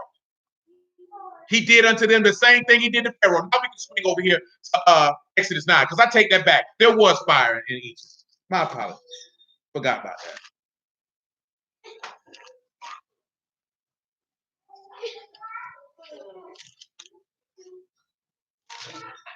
Nine and 13.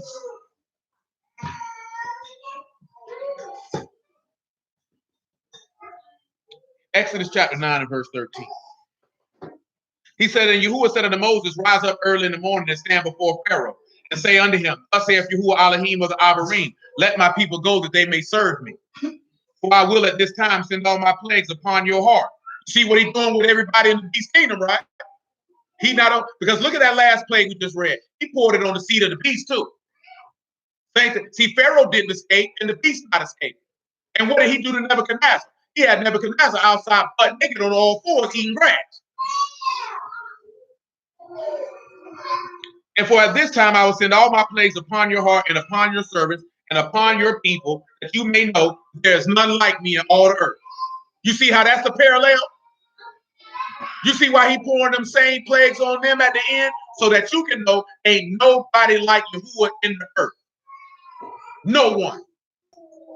Matter of fact, dude, before I slid, he passing out stuff about credit. And he was like, you know, whether you say Yad hey, Hu hey, and all this stuff he's saying out of mouth, or Allah, I had to stop him right there. I said, I don't serve moon goddesses, sir.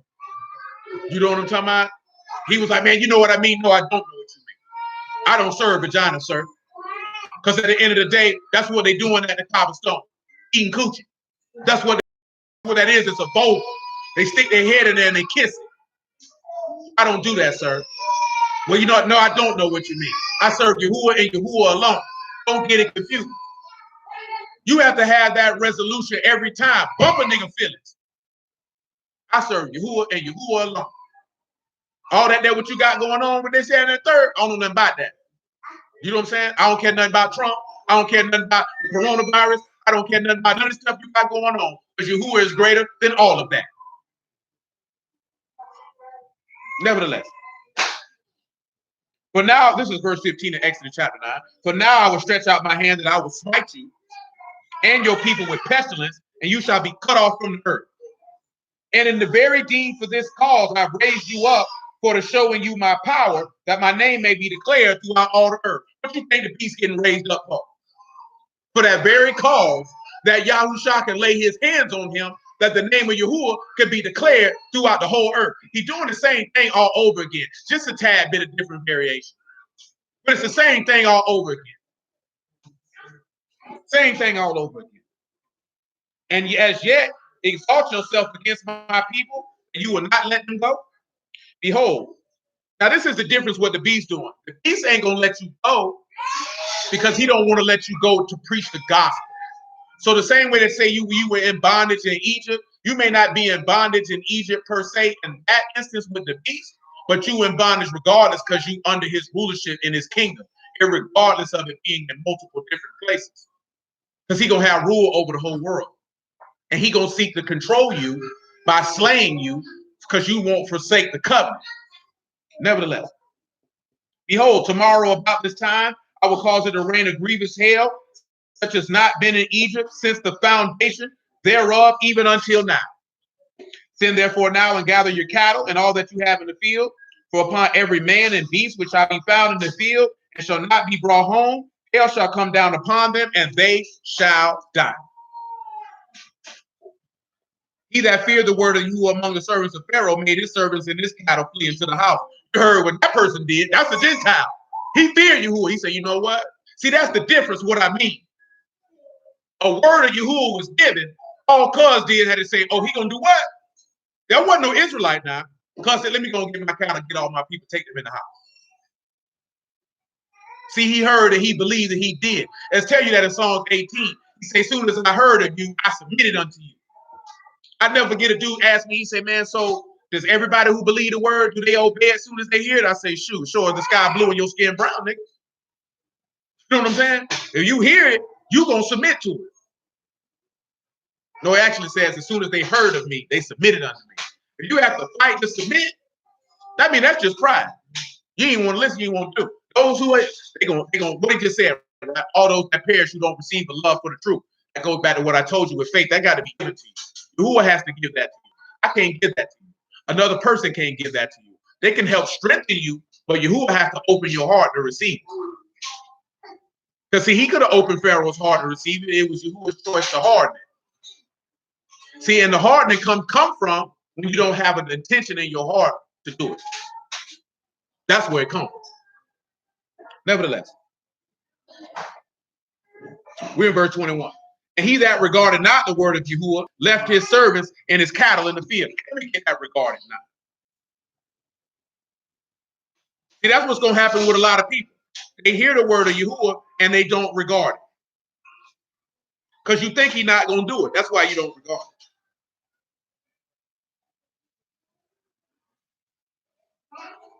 The word for regarded is soon. And up under that is led. So it's soon led. Now, soon is shan, u, and mean. And it literally means to put, to place, to appoint, or to make, or to set, or to direct towards, or to establish, found, and appoint. So what is it telling you? The exact thing that I just said. You haven't set your heart on doing it. So that's why you left the cattle and your servants in the field. Even though it just told you by the mouth of Moses that I'm sending hell and fire down here, and anything that's left out here is going to die. You know what I'm saying? Like, you have to look at that. I'm going to read that again to you so you can hear what he said. Verse 19. Or verse 18. He said, behold, tomorrow about this time I will cause the rain of very grievous hail, such as not been in Egypt since the foundation thereof, even unto now. Send therefore now and gather your cattle and all that you have in the field, for upon every man, beast which shall be found in the field, shall not be brought home. The hail shall come down upon them, and they shall die. He that feared the word of Yahuwah among the servants of Pharaoh made his servants and his cattle flee into the house. He that regarded not the word of Yahuwah left his servants and his cattle in the field. Yahuwah said unto Moses, stretch forth your hand towards heaven, that there may be hail in all the land of Egypt, upon man, upon beast, upon every herb of the field, throughout the land of Egypt. Moses stretched forth his rod towards heaven. Yahuwah sent thunder, hail, and fire ran along upon the ground, and Yahuwah ran hail upon the land of Egypt. So there was hail and fire mingled with hail, very grievous, such as there was none like it in all the land of Egypt since it became a nation. And the hail smote throughout all the land of Egypt, all that was in the field, both man and beast. Hail smote every herb of the field and break every tree of the field. Only in the land of Goshen, where the sons of Yasharal were, was there no hail. And what does that take you back to? He protected his children. Why would he not? Why would he rain hail and fire on his sons? If you notice, all these plagues are only on the wicked. It's only on the wicked. That's it. That's it. The plagues don't affect the righteous. Let's continue back to Revelation 16. Abigail. Hello.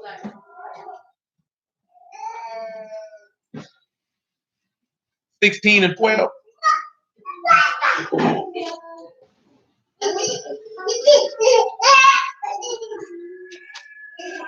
And the sixth angel poured out his vial upon the great river Euphrates, and the water thereof was dried up, that the way of the kings of the east might be prepared. Now remember, right? All this is going down in the east. This ain't going down in America. The river Euphrates ain't America. Don't let me tell you it's the Nile River. or the St. John's River. It's the river Euphrates, which is one of the rivers that ran through where? The Garden of Eden. Well, let's continue. And I saw 3 unclean spirits like frogs come out the mouth of the serpent, and out the mouth of the beast, and out the mouth of the false prophet. They are the spirits of devils, working miracles, which go forth unto the kings of the earth and of the whole world to gather them to the battle of the great day of Elohim Almighty. That's where you can take that and parallel that to Egypt with the magicians, where they attempted to work miracles to convince the people that Yahuwah wasn't real. But you have to keep this in mind what it said. They're going to work miracles to get you to gather up to fight the Lamb. Remember what Deuteronomy 13 tell you, no matter what sign or miracle that anybody bring to pass, if they telling you not to serve Yahuwah, don't listen to them. Because Yahuwah's allowed them to do it to see if you love him or not. Let's continue. Behold, I come as a thief. Hold on, listen what he tell you. Behold, I come as a thief. Blessed is he that watch and keep his garments, lest he walk naked and they see his shame. You better be paying attention what the words say. And you better keep your garments right, like I tell you in Ecclesiastes, or like I tell you in the Epistle of Jude. Don't let your garments get stained by the flesh. Because you're going to get seen naked, meaning you ain't going to have no covering, and all your sins going to be exposed. Because at the end of the day, who ain't got no, he don't really care if your sins get exposed. That's why he tell you in Proverbs 28:13, he that covereth his sins shall not prosper. He that confess them and forsake them shall have mercy. But you have to sit back and look at that. When we look at the fact that when you get mercy, confess your sins, you do that for the purpose of bearing your shame. You know what I'm saying? Everybody has to bear that shame because everybody has trespassed.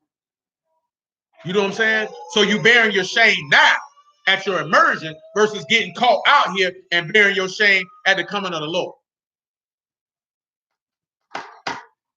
Verse 16.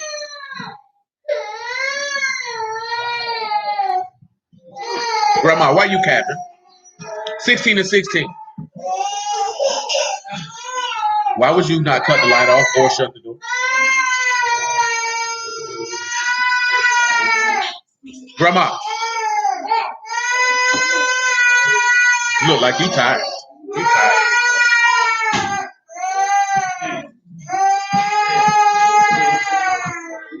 Revelation 16 and 16.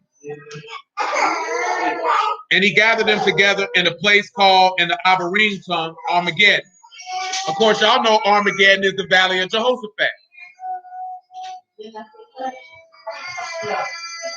Now, according to the book of Exodus, what would be considered to be the valley of Armageddon with the Egyptians? The Red Sea. The Red Sea would be that considered, would be that parallel there. It would be the Red Sea. Muffin Man. What you doing? Verse 17.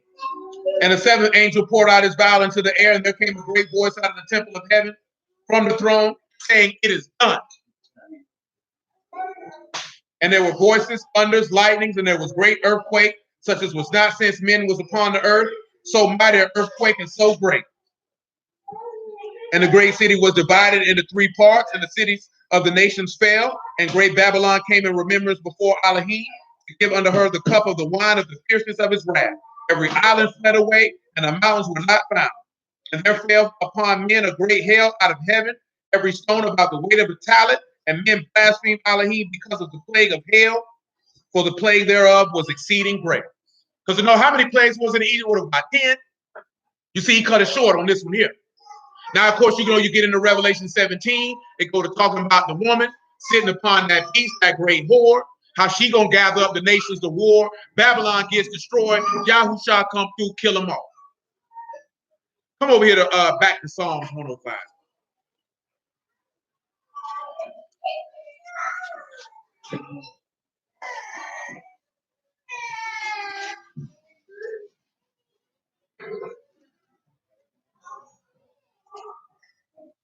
Stop at Psalms 105 and 29. 5 piece, thanks. He turned their water into blood and he slew their fish. Their land brought forth frogs in abundance in the chambers of their kings.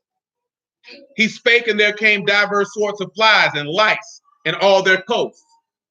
He gave them hail for rain and flaming fire for their land. He smote their vines and also their fig trees and brake the trees of their coast. He spake, and the locusts came, and caterpillars, and that without number. And he did eat up all the herbs in their land and devoured the fruit of the ground. He smote also the firstborn in their land, the chief of all their strength. And he brought them forth also with silver and gold. There was not one feeble person among their tribes. And Egypt was glad when they departed, for their fear fell upon them. Now sit back and look at it, right? These people ain't going to be glad when you depart. You know why they're not going to be glad when you depart the second time? Because they're going to be dead, for the most part. Yes, they are. Come over here to Revelation chapter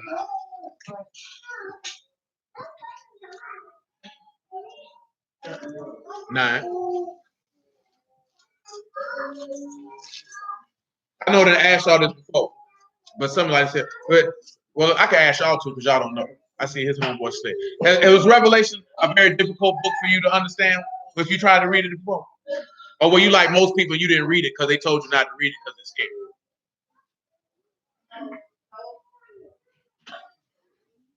No, because I know some people here that said, they church told you don't want to read that, it give you nightmares. Oh, and what way? I'm saying in what way? Oh, that made us say, let me stop doing what I'm doing. I heard that. It do scare people because they go to look at it like, what? Who? What? They get a little shook. Did you read the Revelation a lot?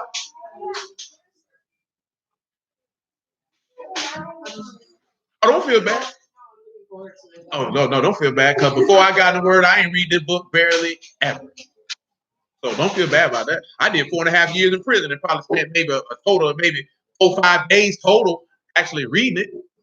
Shoot, I'm like, shoot, I wasn't reading it before I came here, and I wasn't living it before I came here, and I ain't finna start now. People get locked up. That's the first thing they want to do. They want to start going to church in the dorm, go up there on the second floor where the other cells at, go to singing Trouble Don't Last Always. That's what they like to do.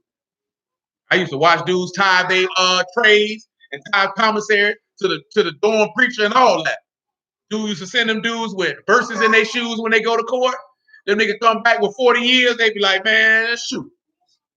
Dude, I knew his name was William Raspberry. He did all that. But that boy went to court, came back, they gave him 10 years. He said, but I don't know if this book is true. I don't know if any of this stuff is true. Well, I think it's your 5th sales charge, but you thought they were going to get you. You thought you were going home, nigga. But I said that for this one reason. Because people feel like if you do something and you go to Yahuwah and say, I'm sorry, that he's just going to wipe that out. And that there's not punishment for what you've done. Because he said he forgives for sin, but he by no means clears the guilty. So he can forgive you, but you still have consequences for what you've done. You know what I'm saying? Most people make you believe that, oh, God forgive you, it's over with. So what does that click in people's minds? I can keep doing it. All I got to say is, I repent, I'm sorry, ain't no consequence. And we all know that's not how life works. There are consequences for your choices and your actions. You know what I'm saying?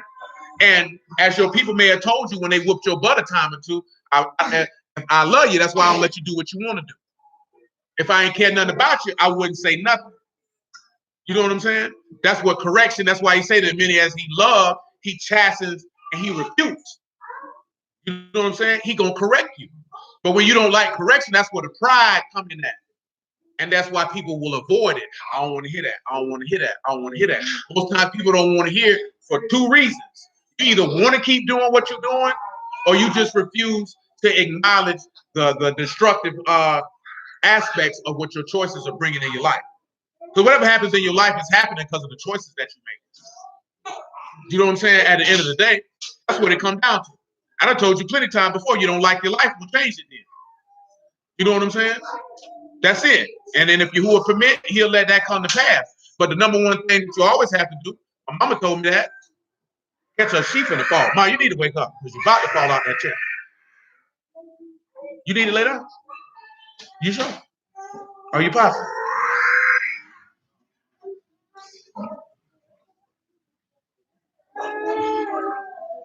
Because they always told us to take responsibility for the consequences of your actions. You know what I'm saying? Now, like, a lot of people say it. I know my homeboy used to tell me that when I was hustling, like, man, don't be around no broke niggas, man, or you gonna be a broke nigga. You know what I'm saying? 5 broke niggas, you gonna be the 6th. You know what I'm saying? When you look around, like, and a lot of people mention a lot of things about the 48 laws of power, but there's one law in there, and it tells you to avoid miserable people. That's something that people in the world tell you all the time, because they'll make you miserable and they'll suck the life out of you.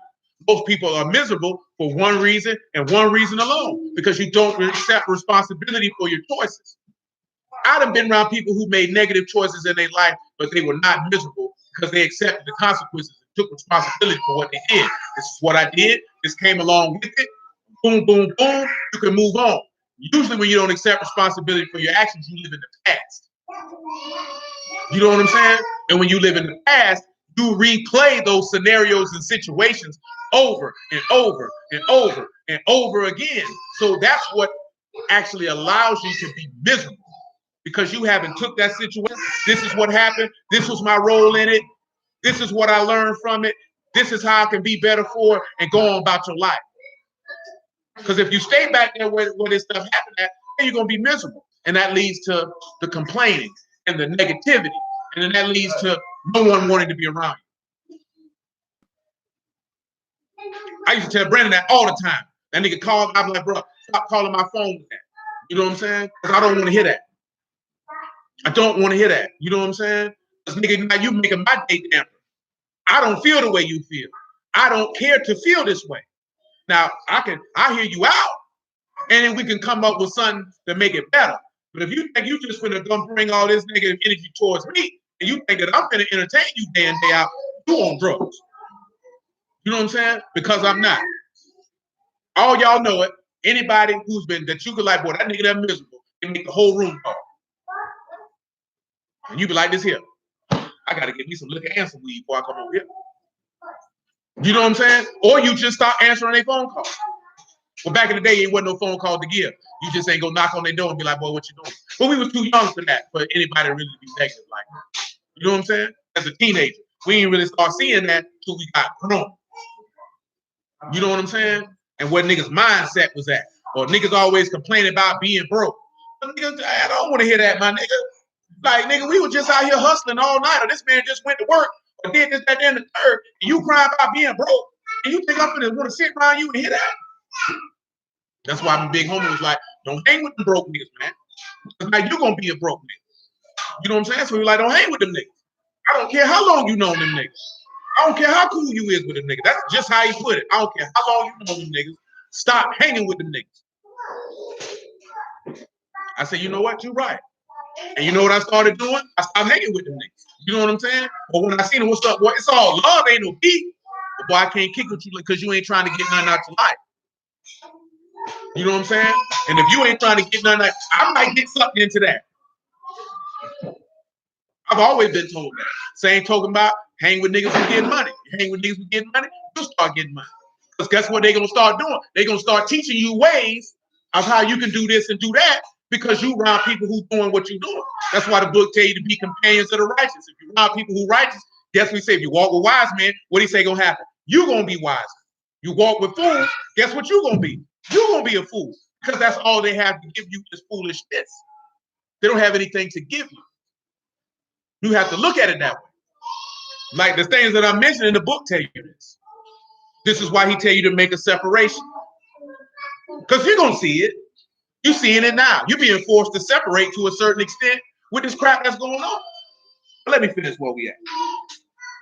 Matter of fact, I don't even know. We did read chapter 6 on Wednesday, so I don't need to do that now. Well, Revelation 9 is about the plague of the locusts. And of course, you got all these other seals. I don't even got time for that. I know I'm gonna have to push it into another week because I don't even want to try to jam all that in. But hallelujah for Yahushua. Well, we start right there because we got some more to work in. We're working in on Wednesday. we still need to hit chapters pretty much 7, 8, and 9.